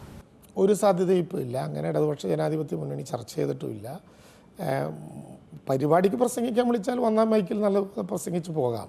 മുന്നണിയിലേക്ക് വിളിക്കണമെങ്കിൽ ഇടതുപക്ഷ ജനാധിപത്യ മുന്നണി തീരുമാനിക്കും. അങ്ങനെ ഒരു ആലോചന ഇപ്പോൾ മുന്നണിയിൽ നടന്നിട്ടില്ല. ലീഗിനെ വിളിക്കാനുള്ള അല്ലെങ്കിൽ അങ്ങനെ ഒരു ചിന്തയും മുന്നണിയിൽ നടക്കില്ല. ഇടതുപക്ഷ ജനാധിപത്യ മുന്നണി ഇപ്പോൾ വീണ്ടും 16-ാം തീയതി ഞങ്ങൾ കൂടാൻ പോവുകയാണ്. ഇടതുപക്ഷ ജനാധിപത്യ മുന്നണിയുടെ ഇതുവരെയുള്ള ഒരു യോഗത്തിലും ആരെങ്കിലും അങ്ങനെ ഒരു പ്രപ്പോസൽ വെച്ചിട്ടില്ല, അങ്ങനെ ഒരു ആലോചനയും നടന്നിട്ടില്ല. അങ്ങനെ പ്രപ്പോസൽ വരുന്ന കാലത്ത് നമുക്ക് അപ്പോൾ അഭിപ്രായം പറയും. ഇപ്പോൾ അങ്ങനെ ഒരു അജണ്ടയും ഇടതുപക്ഷ ജനാധിപത്യ മുന്നണിക്ക് മുമ്പിലില്ല. വിശേഷ CPI അങ്ങനെ ഒരു ചർച്ചയും നടത്തിയിട്ടുമില്ല. അമിത അധികാരത്തെ വിമർശിച്ച് MT വാസുദേവൻ നായർ. അധികാരം എന്നാൽ ആധിപത്യമോ സർവാധിപത്യമോ ആയി മാറിയെന്ന് MT. അധികാരം ജനസേവനത്തിന് എന്ന സിദ്ധാന്തം കുഴിച്ചുമൂടി ജനാവലി ആൾക്കൂട്ടമായി മാറുന്നു. ഈ ആൾക്കൂട്ടത്തെ പടയാളികളും അധികാരികളും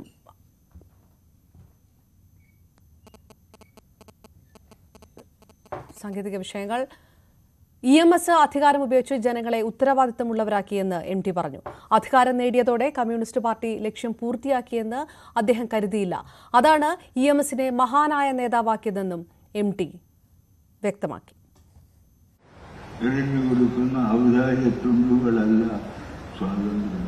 ആൾക്കൂട്ടം സമൂഹമായി മാറണമെന്നും എങ്ങനെ രക്ഷിക്ക് നിലനിൽക്കുള്ളൂവെന്നും റഹീനെ പോലെ മുൻപ് 2 പേർ ഋഷിയിൽ പ്രഖ്യാപിച്ചു. എഴുത്തുകാരായ ഗോർക്കിയും ചക്കവും. MS ഹരീഷ് കുമാർ വിവരങ്ങളുമായി ചേർന്നു. വളരെ ചുരുക്കം മാത്രം പൊതുവേദികളിൽ അഭിപ്രായം പറയുന്ന ഒരു ശീലമുള്ള ഒരാൾ കൂടിയാണ് MT. ഈയിടെയായി അദ്ദേഹത്തിൻ്റെ നിലപാട് തന്നെ ആ രീതിയിലാണ്. വളരെ രൂക്ഷമായിട്ടുള്ള ഒരു വിമർശനം അദ്ദേഹത്തിൻ്റെ ഭാഗത്തു നിന്ന് വരുമ്പോൾ അതേത് രീതിയിലാണ്, എന്തെല്ലാം കാര്യങ്ങൾ അദ്ദേഹം പറഞ്ഞു? അപർണ, കേരള ലിറ്ററേച്ചർ ഫെസ്റ്റിവലിന്റെ ഉദ്ഘാടന ചടങ്ങായിരുന്നു വേദി. മുഖ്യമന്ത്രി പിണറായി വിജയനാണ് യോഗം ഉദ്ഘാടനം ചെയ്തത്. അതിന് ശേഷമാണ് മുഖ്യ പ്രഭാഷകനായി MD വേദിയിൽ എത്തിയത്. അദ്ദേഹം ഈ സാഹിത്യപരമായ കാര്യങ്ങളെക്കുറിച്ച് കാര്യമായി ഇന്ന് സംസാരിച്ചില്ലെങ്കിലും ഭൂരിപക്ഷം രാഷ്ട്രീയവുമായി ബന്ധപ്പെട്ട കാര്യമാണ് അദ്ദേഹം പറഞ്ഞത്. പ്രത്യേകിച്ചും അമിതാധികാരം സർവാധിപത്യമോ അല്ലെങ്കിൽ അത്തരത്തിലുള്ള ഒരു അമിത അധികാരമോ ആയി മാറുന്നു എന്ന് അദ്ദേഹം പറയുന്നു. ജനസേവനത്തിന് വേണ്ടിയാണ് ഈ സേവനം അല്ലെങ്കിൽ ജനാധിപത്യം എന്ന സിദ്ധാന്തം കുഴിച്ചു മൂടപ്പെടുന്ന ഒരു സാഹചര്യമാണ്. ജനാവലി ആൾക്കൂട്ടമായി മാറുന്നു. ഈ ആൾക്കൂട്ടത്തെ പടയാളികളും ആരാധകരും ആക്കുന്നു. ഭരണാധികാരി നൽകുന്ന ഔദാര്യമല്ല സ്വാതന്ത്ര്യം എന്നീ കാര്യങ്ങളുമുണ്ട്. നമുക്കറിയാം സമകാലീന കേരള രാഷ്ട്രീയ ചരിത്രത്തിൽ വലിയ വിമർശനങ്ങൾ ഭരണകൂടത്തിനെതിരെ പ്രത്യേകിച്ചും മുഖ്യമന്ത്രിക്കെതിരെ നേരിടേണ്ടിയിരുന്ന ഒരു സാഹചര്യമുണ്ട്. ആ സാഹചര്യത്തിൽ നേരിട്ട് മുഖ്യമന്ത്രിയെ വിമർശിക്കുന്നു എന്ന് പറയാൻ കഴിയില്ലെങ്കിലും EMS അടക്കം പലതവണ അദ്ദേഹം പ്രസംഗത്തിൽ ഉദ്ധരിച്ചിരിക്കുന്നു. EMS അധികാരം ഉപയോഗിച്ച് ജനങ്ങളെ ഉത്തരവാദിത്വമുള്ളവരാക്കി മാറ്റിയെന്ന് പറയുന്നു. 1957 കമ്മ്യൂണിസ്റ്റ് പാർട്ടി ബാലറ്റ് പേപ്പറിലൂടെ അധികാരത്തിലെത്തിയപ്പോൾ കമ്മ്യൂണിസ്റ്റ് പാർട്ടിയുടെ ലക്ഷ്യം പൂർത്തിയാക്കിയെന്ന് അദ്ദേഹം കരുതിയില്ല. അതാണ് EMSനെ മഹാനായ നേതാവാക്കി മാറ്റിയതെന്നും അദ്ദേഹം പറയുന്നു. നേതാവ് നിമിത്തമാണ് അല്ലെങ്കിൽ അത് കാലഘട്ടത്തിന്റെ ആവശ്യമാണെന്ന് അധികാരത്തിലുള്ളവർ തിരിച്ചറിയണമെന്നും പറഞ്ഞു. ഒപ്പം ഈ സമൂഹത്തിന്റെ സ്വാതന്ത്ര്യത്തെയും വികാസത്തെ പറ്റിയും എന്നോ രൂപം കൊണ്ട ചില പ്രമാണങ്ങളിൽ തന്നെ മുറുകെ പിടിക്കുന്നവരെ കാലം പിന്തുണുകയാണ് എന്ന് അദ്ദേഹം ചൂണ്ടിക്കാട്ടി. ഒപ്പം സ്വാതന്ത്ര്യ സങ്കല്പങ്ങൾ നിരന്തരമായ വിശകലനത്തിനും തിരുത്തലിനും വിധേയമാക്കേണ്ടി വരുന്നുവെന്നും പറയുന്നു. എന്റെ പരിമിതമായ കാഴ്ചപ്പാടിൽ നയിക്കാൻ ഏതാനും പേരും നയിക്കപ്പെടാൻ അനേകരും എന്ന പഴയ സങ്കല്പത്തെ മാറ്റിയെടുക്കാനാണ് EMS എന്നും ശ്രമിച്ചത്. ഒപ്പം അരോപചാരമായ നേതൃപൂജകളിലൊന്നും അദ്ദേഹത്തെ കാണാതിരുന്നതും അതുകൊണ്ട് തന്നെയെന്നും പറഞ്ഞു വയ്ക്കുന്നു. അതായത് നേതൃപൂജയുമായി ബന്ധപ്പെട്ട വിവാദങ്ങൾ വലിയ രീതിയിൽ അന്തരീക്ഷത്തിൽ നിൽക്കുന്നു.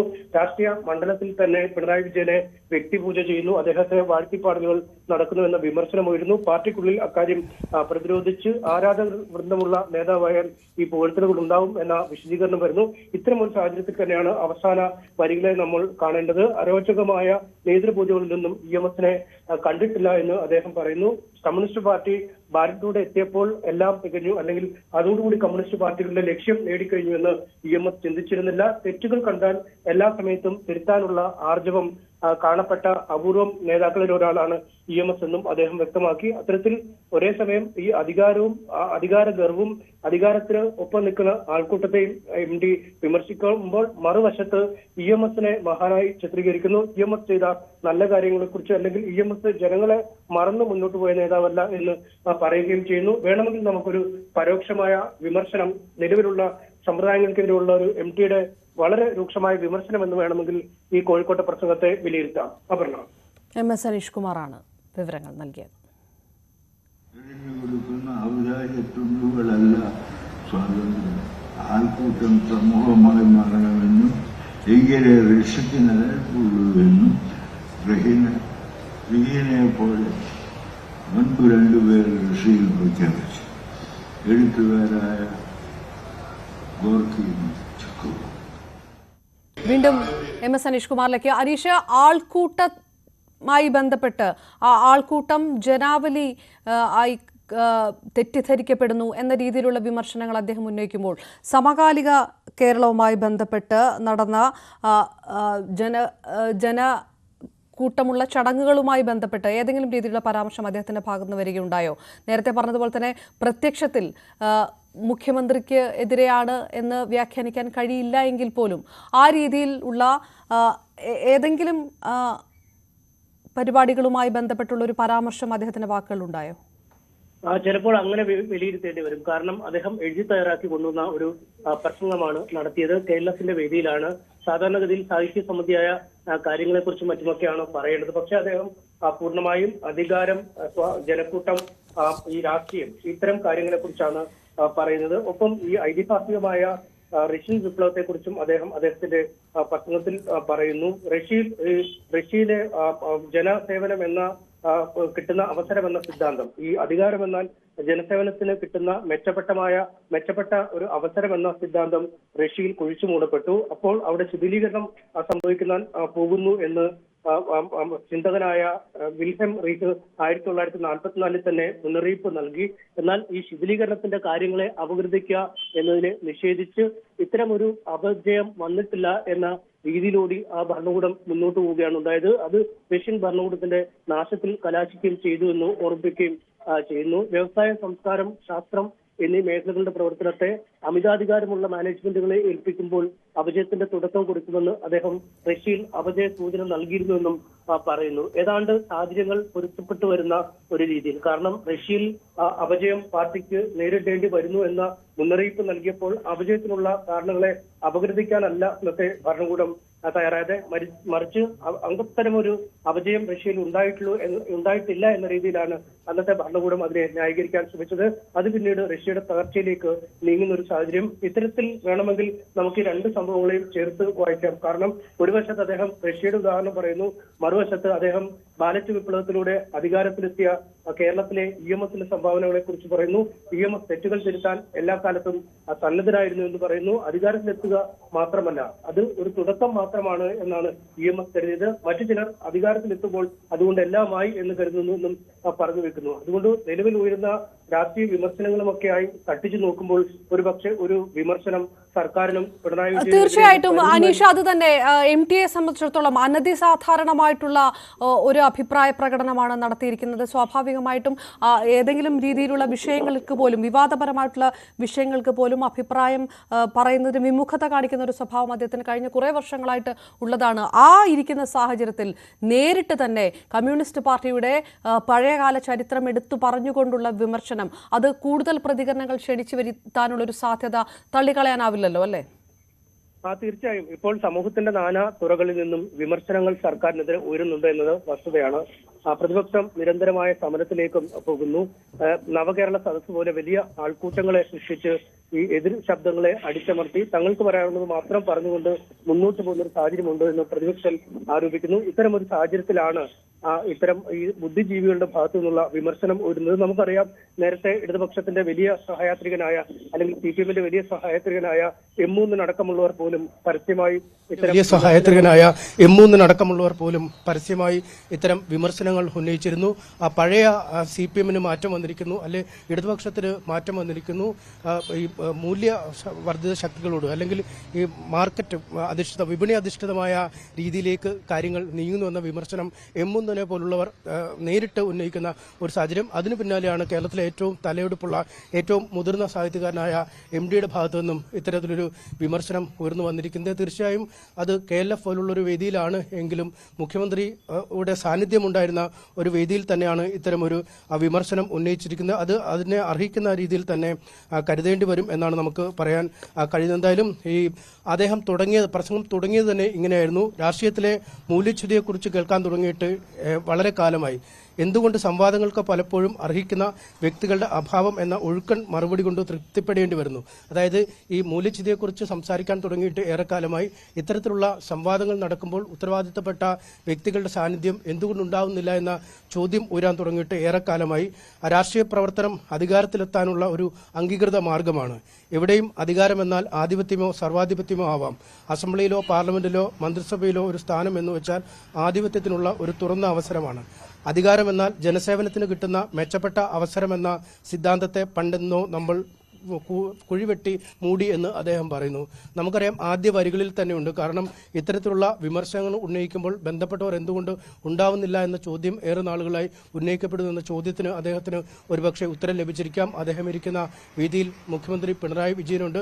അദ്ദേഹത്തെ സാക്ഷിയാക്കിയാണ് ഈ അധികാരവർഗത്തെക്കുറിച്ചുള്ള, അല്ലെങ്കിൽ അധികാരം ലഭിച്ചാൽ ജനസേവനം നടത്തണമെന്നുള്ള സിദ്ധാന്തങ്ങൾ കാലഹരണപ്പെട്ടിട്ട് നാളുകൾ ഒരുപാടായി എന്ന് അദ്ദേഹം വിമർശിക്കുന്നത്. എന്തായാലും ഒരു പല രീതിയിലുള്ള വിമർശനങ്ങൾ പ്രതിപക്ഷത്തിന്റെ ഭാഗത്തുനിന്ന് ഉയരും. സ്വാഭാവികമായിട്ടും MTയെ പോലെ സർവാദരണീയനായ ഒരു സാഹിത്യകാരനായതുകൊണ്ട് തന്നെ ആചാരോപചാരമായ നേതൃത്വ പൂജകളിലൊന്നും EMSനെ കണ്ടിരുന്നില്ല എന്ന് അദ്ദേഹം പറയുന്നുണ്ട്. സ്വാഭാവികമായിട്ടും ഈയിടെ ഉയർന്ന പല വിവാദങ്ങളുമായി താരതമ്യപ്പെടുത്തി നോക്കുമ്പോൾ, അതുമായി കമ്പയർ ചെയ്യുമ്പോൾ ഉയരാൻ ഇടയുള്ള വിവാദം എന്ന് പറയുന്നത് മുഖ്യമന്ത്രി പിണറായി വിജയനുമായി ബന്ധപ്പെട്ട് ഉണ്ടായിട്ടുള്ള സ്തുതിഗീത വിവാദം കൂടിയായിരിക്കും. ഇതെല്ലാം അദ്ദേഹം ഇതിനകത്ത് ഉദ്ദേശിച്ചിട്ടുണ്ടോ എന്നുള്ളൊരു ചോദ്യം ബാക്കി നിൽക്കുന്നു. പക്ഷേ ആ രീതിയിലുള്ള വിമർശനങ്ങൾ ഉയരാനുള്ള സാധ്യതയുണ്ട്. MT തന്നെ ഇതാണല്ലോ പറഞ്ഞത് എന്ന രീതിയിലുള്ള അഭിപ്രായങ്ങളൊക്കെ ഉയരാനുള്ളൊരു സാധ്യതയും തള്ളിക്കളയാനാവില്ല അല്ലേ? തീർച്ചയായും അദ്ദേഹത്തിന്റെ പ്രസംഗത്തിന്റെ പൂർണ്ണ രൂപം പിന്നീട് ഈ വാക്കുകൾ ഉച്ചരിക്കുന്നത് അത്ര വ്യക്തതയില്ലെങ്കിൽ പോലും അദ്ദേഹത്തിന്റെ പ്രസംഗത്തിന്റെ പൂർണ്ണ രൂപം നമ്മൾ വാങ്ങിയിരുന്നു. അതിൽ പറയുന്നുണ്ട്, ആൾക്കൂട്ടം ഉത്തരവാദിത്തപ്പെട്ട ഒരു സമൂഹമായി മാറുകയും സ്വയം കരുത്ത് നേടി സ്വാതന്ത്ര്യം ആർജിക്കുകയും വേണം. ഭരണാധികാരികൾ എറിഞ്ഞുകൊടുക്കുന്ന ഔദാര്യത്തുട്ടുകളല്ല സ്വാതന്ത്ര്യം. ആൾക്കൂട്ടം സമൂഹമായി മാറണമെന്നും എങ്കിലേ രക്ഷയ്ക്ക് നിലനിൽപ്പുള്ളൂ എന്നും പ്രഖ്യാപിക്കുകയുണ്ടായി. ഒപ്പം തിന്മകളുടെ മുഴുവൻ ഉത്തരവാദിത്വവും സാറിസ്റ്റ് വാഴ്ചയുടെ മേൽ കെട്ടിവെച്ച് പൊള്ളയായ പ്രശംസകൾ നൽകിയും നേട്ടങ്ങളെ പെരുപ്പിച്ചു കാണിച്ചും ആൾക്കൂട്ടത്തെ തൃപ്തിപ്പെടുത്തുന്നതിന് അവർ എതിരായിരുന്നു. സ്വാതന്ത്ര്യ പ്രകാശം ഉള്ളിലേന്തുന്ന ഒരു റഷ്യൻ സമൂഹമാണ് അവർ സ്വപ്നം കണ്ടത്. ഭരണകൂടം കൈയടക്കുക എന്നത് മാത്രമാണ് വിപ്ലവത്തിന്റെ ലക്ഷ്യമെന്ന് മാർക്സ് ഒരിടത്തും പറഞ്ഞിട്ടില്ല, അവർ ഓർമ്മിപ്പിച്ചു. അതായത് വരികൾക്കിടയിലൂടെ വായിക്കുമ്പോൾ ഏതാണ്ട് കാര്യങ്ങൾ വ്യക്തമാകുന്നു. തിന്മകളുടെ മുഴുവൻ ഉത്തരവാദിത്വവും ഭരണകൂടത്തിന് മേൽ കെട്ടിവെച്ച് പൊള്ളയായ പ്രശംസകൾ നൽകിയും നേട്ടങ്ങളെ പെരുപ്പിച്ചു കാണിച്ചും ആൾക്കൂട്ടത്തെ തൃപ്തിപ്പെടുത്തുന്നതിന് അവർ എതിരായിരുന്നു. സ്വാതന്ത്ര്യത്തിന്റെ പ്രകാശം ഉള്ളിലേന്തുന്ന ഒരു റഷ്യൻ സമൂഹമാണ് അവർ സ്വപ്നം കണ്ടത്.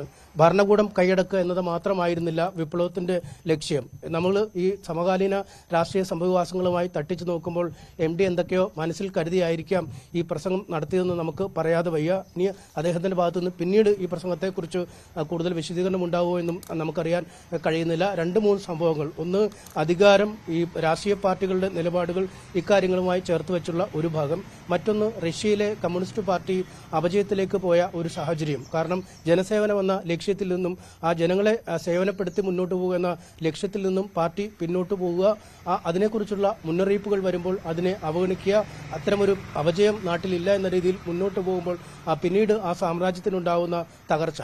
3-ാം ഭാഗം, EMSനെ പോലൊരു മഹാനായ നേതാവ് അധികാരത്തിലേറുക മാത്രമല്ല, അധികാരം ഒരു തുടക്കം മാത്രമാണ്, ജനസേവനമാണ് പിന്നീട് മുന്നോട്ട് കൊണ്ടുപോയതെന്ന് പറയുന്നു. തെറ്റുകൾ കണ്ടാൽ വിശാലമായ അർത്ഥത്തിൽ തിരുത്താനുള്ള ഒരു EMSന്റെ സേവന സന്നദ്ധതയെക്കുറിച്ച് പറയുന്നു. അത്തരത്തിൽ 3 ഭാഗങ്ങളായി വേണമെങ്കിൽ ഈ MTയുടെ ഈ പ്രസംഗത്തെ നമുക്ക് വിലയിരുത്താം. ആ 3 ഭാഗങ്ങൾ കൂടി ചേർത്ത് വെക്കുമ്പോൾ ഇപ്പോൾ നിലവിൽ ഉള്ള സർക്കാരിനെതിരായ നിശ്ചിതമായ വിമർശനമെന്ന് വേണമെങ്കിൽ ഒരർത്ഥത്തിൽ നമുക്ക് വ്യാഖ്യാനിക്കാം. ആരെല്ലാമാണ് ഈ വേദിയിൽ ഉണ്ടായിരുന്നത് അനീഷ്? പ്രധാനമായിട്ടും മന്ത്രി റിയാസും മുഖ്യമന്ത്രിക്കൊപ്പം അതിന് ഉണ്ടായിരുന്നു. മറ്റുള്ളവർ പ്രധാനപ്പെട്ട ആരെല്ലാമായിരുന്നു? ഇത്രയും വലിയ ഒരു രൂക്ഷമായിട്ടുള്ള വിമർശനം ഉന്നയിക്കുമ്പോൾ ഇടത് സർക്കാരിന്റെ പ്രതിനിധികളായി ആരെല്ലാം വേദിയിൽ ഉണ്ടായിരുന്നു? മുഖ്യമന്ത്രിയായിരുന്നു ഈ യോഗത്തിന്റെ ഉദ്ഘാടകൻ. മന്ത്രി മുഹമ്മദ് റിയാസ് ആയിരുന്നു അധ്യക്ഷൻ. ആമുഖ പ്രഭാഷണം നടത്തിയത് സച്ചിദാനന്ദൻ ആണ്, ഇടത് സഹയാത്രികൻ. ഒപ്പം M. മൂതൻ സാഹിത്യകാരൻ ഉണ്ടായിരുന്നു. മല്ലിക സാരാഭായ് ഉണ്ടായിരുന്നു. നടി ഷീലയുണ്ട്. ഇത്തരത്തിൽ കോഴിക്കോട് മേയർ ഉണ്ടായിരുന്നു. ഏതാണ്ട് ഇടത് സാംസ്കാരിക സാഹിത്യ പ്രവർത്തകരെ കൊണ്ട് നിറഞ്ഞ ഒരു വേദിയാണ് എന്ന് തന്നെ നമുക്ക് വിശേഷിപ്പിക്കാം. അത്തരം ഒരു വേദിയിലാണ് MD തന്റെ പ്രസംഗം ഈ രീതിയിൽ പറഞ്ഞിരിക്കുന്നത്. എന്തായാലും പിണറായി വിജയനെന്നോ സംസ്ഥാന സർക്കാരെന്നോ പേരെടുത്ത് വിമർശിച്ചിട്ടില്ലെങ്കിൽ പോലും പല നാളുകളായി, കഴിഞ്ഞ ഏതാനും മാസങ്ങളായി തന്നെ വിമർശിക്കപ്പെടുന്ന അല്ലെങ്കിൽ ഉന്നയിക്കപ്പെടുന്ന ഏകാധിപത്യ പ്രവണത, വ്യക്തിപൂജ അടക്കമുള്ള കാര്യങ്ങൾ, ആൾക്കൂട്ടം ഒരു അധികാരത്തിന്റെ ഒരു അടയാളമായി മാറുന്ന കാഴ്ച, ഇത്തരം കാര്യങ്ങളെക്കുറിച്ചൊക്കെ കൃത്യമായ വിമർശനങ്ങൾ ഈ പ്രസംഗത്തിലുണ്ട്. അതുകൊണ്ട് തന്നെ തീർച്ചയായും ഒരു ഭരണകൂട വിമർശനമായി നമുക്ക് ഈ പ്രസംഗത്തെ വിവക്ഷിക്കാം. കാരണം KLF വേദികളിൽ, ഇത്തരം വേദികളിലൊക്കെ സാധാരണ സാഹിത്യ സംബന്ധിയായ കാര്യങ്ങൾ അല്ലെങ്കിൽ സാഹിത്യ ലോകത്തെക്കുറിച്ചുള്ള വിമർശനങ്ങൾ, സാഹിത്യ നിരൂപണങ്ങൾ എന്നിവയൊക്കെയാണ് പതിവായി വരിക. എന്നാൽ അതിൽ നിന്നും പാടെ മാറി സാഹിത്യ സംബന്ധിയായ കാര്യങ്ങളെക്കുറിച്ച് കാര്യമായ വിമർശനം അല്ലെങ്കിൽ കാര്യമായ പരാമർശം പോലുമില്ലാതെ പൂർണ്ണമായും ഞാൻ ഈ നേരത്തെ പറഞ്ഞ രീതിയിലുള്ള ആൾക്കൂട്ടം അധികാരം കവർന്നെടുക്കുന്നു അല്ലെങ്കിൽ അധികാരത്തിലെത്തിയ ശേഷം ജനങ്ങളെ മറന്നുള്ള മുന്നോട്ട് പോക്ക്, റഷ്യൻ വിപ്ലവത്തിന്റെ പരാജയം, റഷ്യൻ ഭരണത്തിലെ ചുവരെഴുത്ത്, അപജയത്തിന്റെ ചുവരെഴുത്ത് ഭരണാധികാരികൾ വായിക്കാതെ വന്നതിന് കൊടുക്കേണ്ട വലിയ വിലയെക്കുറിച്ചുള്ള വിമർശനം. ഒപ്പം EMSന്റെ എങ്ങനെ മഹാനായി മാറി, വ്യക്തിപൂജയെ EMS ഇഷ്ടപ്പെട്ടില്ല, അതുകൊണ്ട് തന്നെ EMS മഹാനായ നേതാവായി മാറുന്നു തുടങ്ങിയ കാര്യങ്ങളൊക്കെ പറയുമ്പോഴും ആകെത്തുകയായി നമുക്ക് മനസ്സിലാക്കാൻ കഴിയുന്നത് MT തന്റെ നിശ്ചിതമായ വിമർശനമാണ് ഇന്നത്തെ.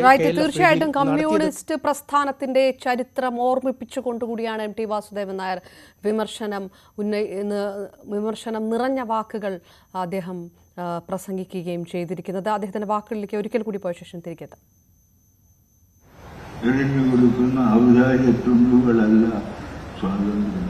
ആൾക്കൂട്ടം സമൂഹമായി മാറണമെന്നും എങ്കിലേ രക്ഷയ്ക്ക് നിലനിൽപ്പുള്ളൂവെന്നും റഹീനെ പോലെ മുൻപ് രണ്ടുപേർ റഷ്യയിൽ പ്രഖ്യാപിച്ചു, എഴുത്തുകാരായ ഗോർക്കിയും ചക്കവും. മറ്റ് വാർത്തകൾ നോക്കാം. യൂത്ത് കോൺഗ്രസ് സംസ്ഥാന അധ്യക്ഷൻ രാഹുൽ മാങ്കൂട്ടത്തിലിന്റെ ജാമ്യാപേക്ഷ 17-ാം തീയതി പരിഗണിക്കും. തിരുവനന്തപുരം ജില്ലാ പ്രിൻസിപ്പൽ സെഷൻസ് കോടതിയാണ് പരിഗണിക്കുന്നത്. അതിനിടെ രാഹുൽ മാങ്കൂട്ടത്തിലിന്റെ അറസ്റ്റിൽ പ്രതിഷേധിച്ച് യൂത്ത് കോൺഗ്രസ് ഇന്നലെ സെക്രട്ടേറിയറ്റിൽ നടത്തിയ മാർച്ചിൽ ഷാഫി പറമ്പിൽ MLA ഒന്നാം പ്രതിയാക്കി കേസെടുത്തു. കണ്ടാലറിയുന്ന 150 യൂത്ത് കോൺഗ്രസ് പ്രവർത്തകർക്കെതിരെയും കേസുണ്ട്. പോലീസ് നടപടിയിൽ പ്രതിഷേധിച്ച് ഇന്ന് കോൺഗ്രസ് ബ്ലോക്ക് കമ്മിറ്റികളുടെ നേതൃത്വത്തിൽ വൈകിട്ട് പ്രതിഷേധ ധർണ നടത്തും. അതിനിടെ MV ഗോവിന്ദന് മറുപടിയുമായി അബിൻ വർക്കി രംഗത്തെത്തി. ബഹുമാനപ്പെട്ട വഞ്ചിയൂർ കോടതിയിൽ അദ്ദേഹം ജാമ്യാപേക്ഷയുമായി ബന്ധപ്പെട്ടുകൊണ്ട് വ്യാജ സർട്ടിഫിക്കറ്റാണ് ഹാജരാക്കിയത് എന്നുള്ള ഏറ്റവും ഗുരുതരമായ ആരോപണമാണ് MV ഗോവിന്ദൻ മാസ്റ്ററുടെ ഭാഗത്തു നിന്നുണ്ടായത്. അദ്ദേഹം ഒരു മാസ്റ്ററാണോ അതോ ഒരു മോൺസ്റ്ററാണോ എന്നുള്ളതാണ് യൂത്ത് കോൺഗ്രസിന് ചോദിക്കാനുള്ളത്. കാരണം ഇത്ര ക്രൂരമായ വിനോദങ്ങളിൽ ഏർപ്പെടുന്ന ആളുകളെ, ഇത്ര സാഡിസ്റ്റ് ചിന്താഗതിയുള്ള ആളുകളെ മോൺസ്റ്റർ എന്നല്ലാതെ നമുക്ക് ഒരു സാമാന്യ ജനത്തിന് വിശേഷിപ്പിക്കാൻ സാധിക്കില്ല. കാരണം ഒരാളുടെ ഏറ്റവും വ്യക്തിപരമായ ആരോഗ്യ വിവരങ്ങൾ, ആ ആരോഗ്യ വിവരങ്ങൾ പോലും വ്യാജമാണ് എന്ന് പറയുന്ന CPMന്റെ സംസ്ഥാന സെക്രട്ടറി, അദ്ദേഹം എത്രമാത്രം മനുഷ്യത്വ വിരുദ്ധനാണ് എന്നുള്ളത് കേരളത്തിലെ പൊതുസമൂഹം തിരിച്ചറിയണം. മുഖ്യമന്ത്രി ആരെയാണ് ഭയപ്പെടുത്താൻ ശ്രമിക്കുന്നതെന്ന് പ്രതിപക്ഷ നേതാവ് VD സതീശൻ ചോദിച്ചു. എന്ത് കുറ്റമാണ് രാഹുൽ മാങ്കൂട്ടത്തിൽ ചെയ്തത്? RMO സ്വാധീനിച്ച് മെഡിക്കൽ സർട്ടിഫിക്കറ്റ് വരെ വ്യാജമായി നൽകി. സർക്കാരിന് ഉപദേശം കൊടുക്കുന്നത് അവരുടെ ശത്രുക്കളാണ്. നിയമവിരുദ്ധമായ നടപടിയെടുക്കുന്ന ഒരു ഉദ്യോഗസ്ഥനെയും വെറുതെ വിടില്ല. രാഹുലിനെ അറസ്റ്റ് ചെയ്ത രീതി കേരളം എതിർക്കുന്നുവെന്നും VD സതീശൻ പറഞ്ഞു.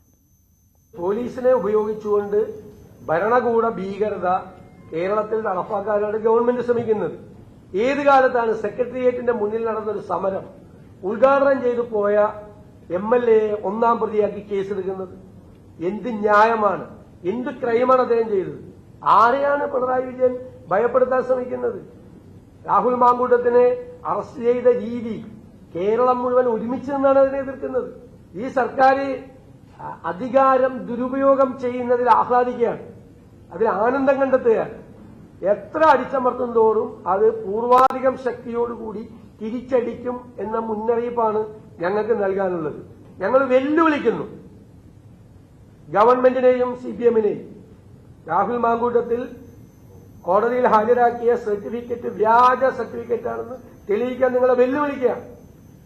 രാഹുൽ മാങ്കൂട്ടത്തിലിന്റെ അറസ്റ്റിൽ വയനാട്ടിലും പ്രതിഷേധം. SP ഓഫീസിലേക്ക് നടത്തിയ മാർച്ച് സംഘർഷത്തിൽ കലാശിച്ചു. വയനാട് ജില്ലാ യൂത്ത് കോൺഗ്രസ് കമ്മിറ്റിയാണ് പ്രതിഷേധം സംഘടിപ്പിച്ചത്.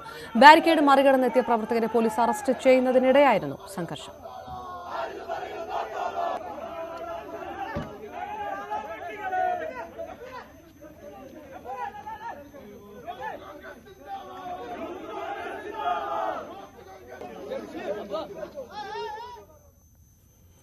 വെറുപ്പിന്റെയും വിദ്വേഷത്തിന്റെയും നെഗറ്റിവിറ്റി രാജ്യത്ത് പ്രചരിപ്പിക്കപ്പെടുന്നുവെന്ന് മുഖ്യമന്ത്രി. വർഗീയതയെ വകഞ്ഞുമാറ്റി മനുഷ്യത്വത്തെ മുന്നോട്ട് കൊണ്ടുപോകണം. കുഞ്ഞു മനസ്സുകളിൽ കാലുഷ്യത്തിന് പകരം സ്നേഹം നിറയ്ക്കണം. കോഴിക്കോടിന് ലഭിച്ച സാഹിത്യ നഗരം പദവി കേരളത്തിന് ഒന്നാകെ ആഘോഷിക്കാൻ കഴിയും. DC കിഴക്കേമുറി ഫൗണ്ടേഷൻ സംഘടിപ്പിക്കുന്ന സാഹിത്യോത്സവം ഉദ്ഘാടനം ചെയ്ത് സംസാരിക്കുകയായിരുന്നു മുഖ്യമന്ത്രി. വർഗീയ പ്രശ്നങ്ങൾ നമ്മുടെ രാജ്യത്ത് വലിയ തോതിൽ ഉയർന്നു നിൽക്കുകയാണ്.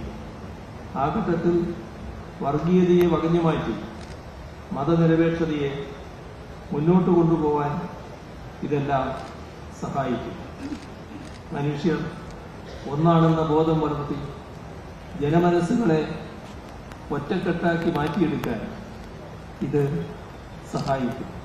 കുഞ്ഞുങ്ങളുടെ മനസ്സുകളിലേക്ക് വിഷലിപ്തമായ കള്ളനാണയങ്ങൾ ഇട്ടുകൊടുക്കുന്ന ഒരു കാലത്ത് ആ മനസ്സുകളിൽ അറിവിൻ്റെ നല്ല നാണയങ്ങൾ ഇട്ടുകൊടുക്കലാണ്. കുഞ്ഞു മനസ്സുകളിൽ കാലുഷ്യത്തിന് പകരം സ്നേഹം നിറക്കലാണ്. സമൂഹത്തിൻ്റെ ഭാവിയെ കരുതിയുള്ള ഈ ഇടപെടൽ തീർത്തും മാതൃകാപരമാണ്. സീറോ മലബാർ സഭയ്ക്ക് ഇന്നു മുതൽ പുതിയ ഇടയൻ. മാർ റാഫേൽ തട്ടിൽ സീറോ മലബാർ സഭയുടെ പുതിയ മേജർ ആർച്ച് ബിഷപ്പായി ചുമതലയേൽക്കും. കാക്കനാട് മൗണ്ട് സെയിന്റ് തോമസിലാണ് സ്ഥാനാരോഹണ ചടങ്ങ്. കർദിനാൾ ജോർജ് ആലഞ്ചേരി, മാർ സെബാസ്റ്റ്യൻ വാണിയപ്പുരയ്ക്കൽ ഉൾപ്പെടെയുള്ളവരുടെ മെത്രാന്മാരുടെ സാന്നിധ്യത്തിലാണ് ചടങ്ങ് നടക്കുക.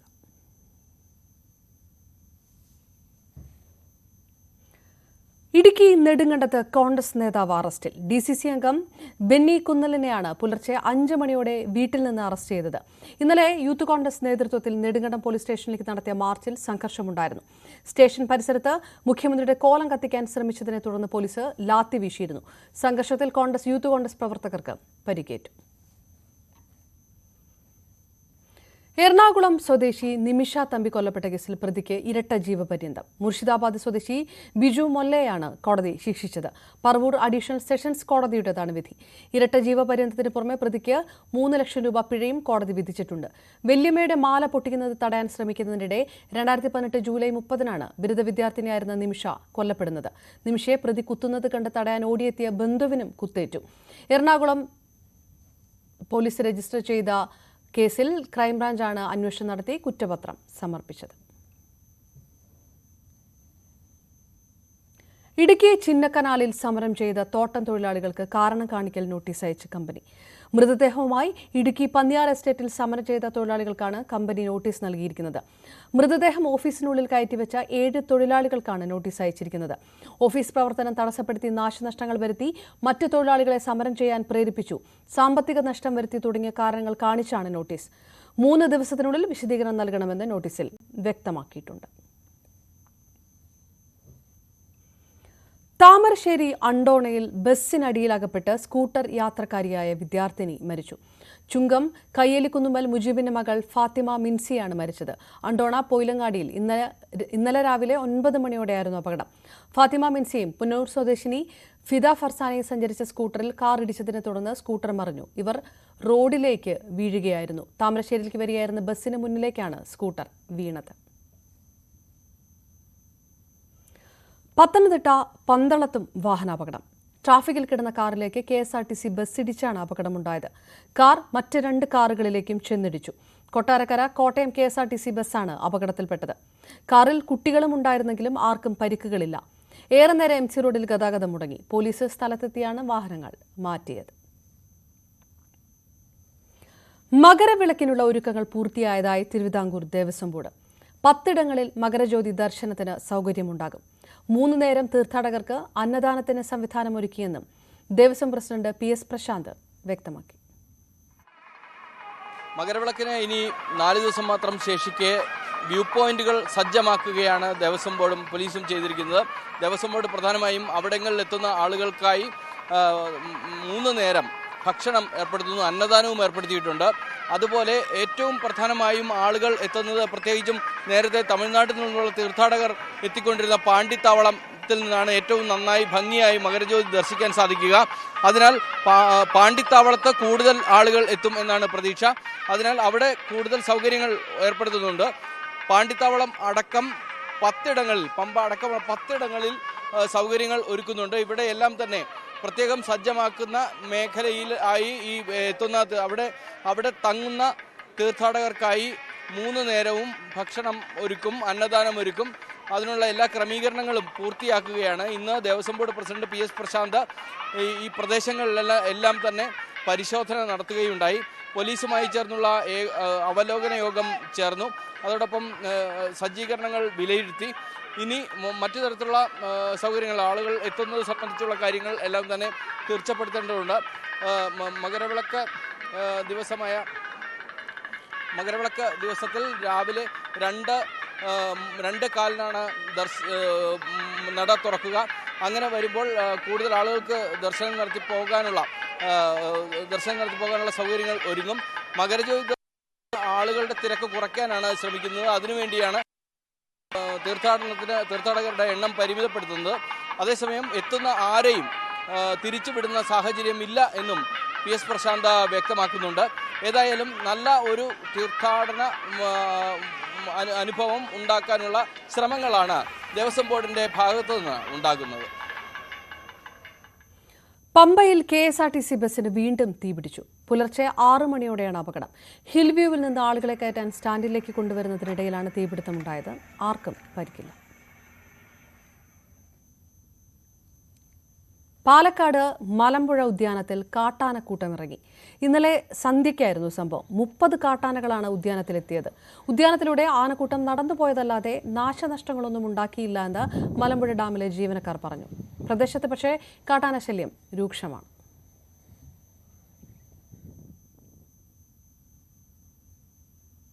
കോതമംഗലത്ത് പൂയംകുട്ടിയിൽ ടാപ്പിംഗ് തൊഴിലാളിക്ക് നേരെ കാട്ടാനയാക്രമണം. പരിക്കേറ്റയാളെ കോതമംഗലം ധർമ്മഗിരി ആശുപത്രിയിൽ പ്രവേശിപ്പിച്ചു. പൂയംകുട്ടി സ്വദേശി കൂനത്താൻ ബെന്നി വർഗീസിന് നേരെയാണ് കാട്ടാനയാക്രമണം ഉണ്ടായത്. ഇന്ന് പുലർച്ചെ 6:30 റബ്ബർ വെട്ടുന്നതിനായി സ്കൂട്ടറിൽ പോകുകയായിരുന്ന ബെന്നിയെ പൂയംകുട്ടി കപ്പേളപ്പടിയിൽ വെച്ചാണ് കാട്ടാന ആക്രമിച്ചത്. റോഡിൽ നിൽക്കുകയായിരുന്ന കാട്ടാനക്കൂട്ടത്തിൽ ഒരാന ബെന്നിയുടെ നേരെ പാഞ്ഞെടുക്കുകയായിരുന്നു. ബെന്നിയുടെ സ്കൂട്ടർ ആന തകർത്തു. ഞാൻ റബ്ബർ വെട്ടാൻ പോയതാണ്. നേരം 6:45 ആദ്യത്തെ ബസ് പോയി, രണ്ടാമത്തെ ബസ് വന്നു കഴിഞ്ഞപ്പോഴാണ് ആന എൻ്റെ പുറകെ എത്തണേ. ഞാൻ ആദ്യം നോക്കി, ആന തൊട്ടടുത്ത് വന്നിട്ട് എങ്ങോട്ട് മാറേണ്ടതെന്ന് അറിയാൻ പാടാതെ. എന്നിട്ട് അവിടെ നിന്ന് ഒരെണ്ണം എൻ്റെ പുറകെ എത്തി. കൊമ്പൻ ഓടി എത്തി കഴിഞ്ഞപ്പോൾ തുമ്പക്കൈ എൻ്റെ പുറത്ത് മുട്ടി. ഞാൻ വീണ് താഴത്തേക്ക്, ആ കട്ടിങ് താഴത്തേക്ക് വീണു. അതാണ് സംഭവം. അത്രേ ഞാൻ ഓർക്കുള്ളൂ. പ്രധാനമന്ത്രിയെ സ്വീകരിക്കാൻ കൊച്ചി ഒരുങ്ങുന്നു. ഈ മാസം 16 കൊച്ചിയിലെത്തുന്ന പ്രധാനമന്ത്രി നരേന്ദ്രമോദിയുടെ ആദ്യ പരിപാടി തെരഞ്ഞെടുപ്പ് ഏകോപനത്തിനുള്ള BJP ബൂത്തുകളുടെ സമിതിയായ ശക്തി കേന്ദ്രയുടെ യോഗമാണ്. സംസ്ഥാനത്തെ 7000 ശക്തി കേന്ദ്ര പ്രമുഖന്മാർ പങ്കെടുക്കുന്ന യോഗത്തെ പ്രധാനമന്ത്രി അഭിസംബോധന ചെയ്യും. രാത്രി കൊച്ചി നഗരത്തിലെ റോഡ് ഷോയിലും പ്രധാനമന്ത്രി പങ്കെടുക്കും. കൊച്ചി ഗസ്റ്റ് ഹൌസിൽ രാത്രി താമസിക്കുന്ന അദ്ദേഹം 17-ാം തീയതി രാവിലെ 8 മണിക്ക് ഹെലികോപ്റ്റർ മാർഗം ഗുരുവായൂരിലേക്ക് തിരിക്കും. ഗുരുവായൂർ ക്ഷേത്ര ദർശനത്തിനു ശേഷം നടനും BJP നേതാവുമായ സുരേഷ് ഗോപിയുടെ മകളുടെ വിവാഹ ചടങ്ങിലും പങ്കെടുക്കും. തിരികെ കൊച്ചിയിലെത്തിയ ശേഷം കൊച്ചി ഷിപ്പ്യാർഡിന്റെ 2 പ്രധാന പദ്ധതികൾ ഉദ്ഘാടനം ചെയ്യും. International ship repair facility, dry dock എന്നിവയാണ് പ്രധാനമന്ത്രി ഉദ്ഘാടനം ചെയ്യുന്ന പദ്ധതികൾ. കേന്ദ്ര ഷിപ്പിംഗ് മന്ത്രി സർബാനന്ദ സോനോവാൾ കഴിഞ്ഞ ദിവസം കൊച്ചിയിലെത്തി ഒരുക്കങ്ങൾ വിലയിരുത്തിയിരുന്നു. നാഷണൽ കോൺഫറൻസ് നേതാവും ജമ്മുകശ്മീർ മുൻ മുഖ്യമന്ത്രിയുമായ ഫാറൂഖ് അബ്ദുള്ളയ്ക്ക് ED നോട്ടീസ്. ഇന്ന് ചോദ്യം ചെയ്യലിന് ഹാജരാകണമെന്ന് കാണിച്ചാണ് നോട്ടീസ്.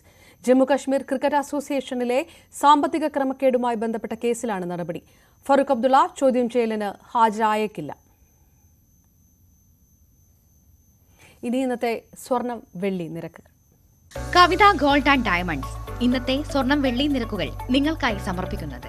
വലിയ സ്വപ്നങ്ങൾ, വലിയ സന്തോഷങ്ങൾ, വലിയ collection. Kavitha gold and diamonds. സ്വർണം 22 ക്യാരറ്റ് ഗ്രാമിന് 5735 രൂപ, പവന് 45,880. സ്വർണം 18 ക്യാരറ്റ് ഗ്രാം 4775, പവന് 38,200 രൂപയും. വെള്ളി ഗ്രാമിന് 78, കിലോയ്ക്ക് 78,000 രൂപ. കവിത ഗോൾഡ് ആൻഡ് ഡയമണ്ട്സ് ഇന്നത്തെ സ്വർണം വെള്ളി നിരക്കുകൾ നിങ്ങൾക്കായി സമർപ്പിക്കുന്നത്. വലിയ സ്വപ്നങ്ങൾ, വലിയ സന്തോഷങ്ങൾ, വലിയ collection. Kavitha gold and diamonds. Mar Raphael Thattil Syro Malabar സഭയുടെ പുതിയ മേജർ ആർച്ച് ബിഷപ്പായി അല്പസമയത്തിനകം ചുമതലയേൽക്കും. കാക്കനാട് മൗണ്ട് സെയിന്റ് തോമസിലാണ് സ്ഥാനാരോഹണ ചടങ്ങ്. അവിടെ നിന്നുള്ള തത്സമയ വിവരങ്ങളുമായി ടോം കുര്യാക്കോസ് ചേരും ഇടവേളയ്ക്ക് ശേഷം.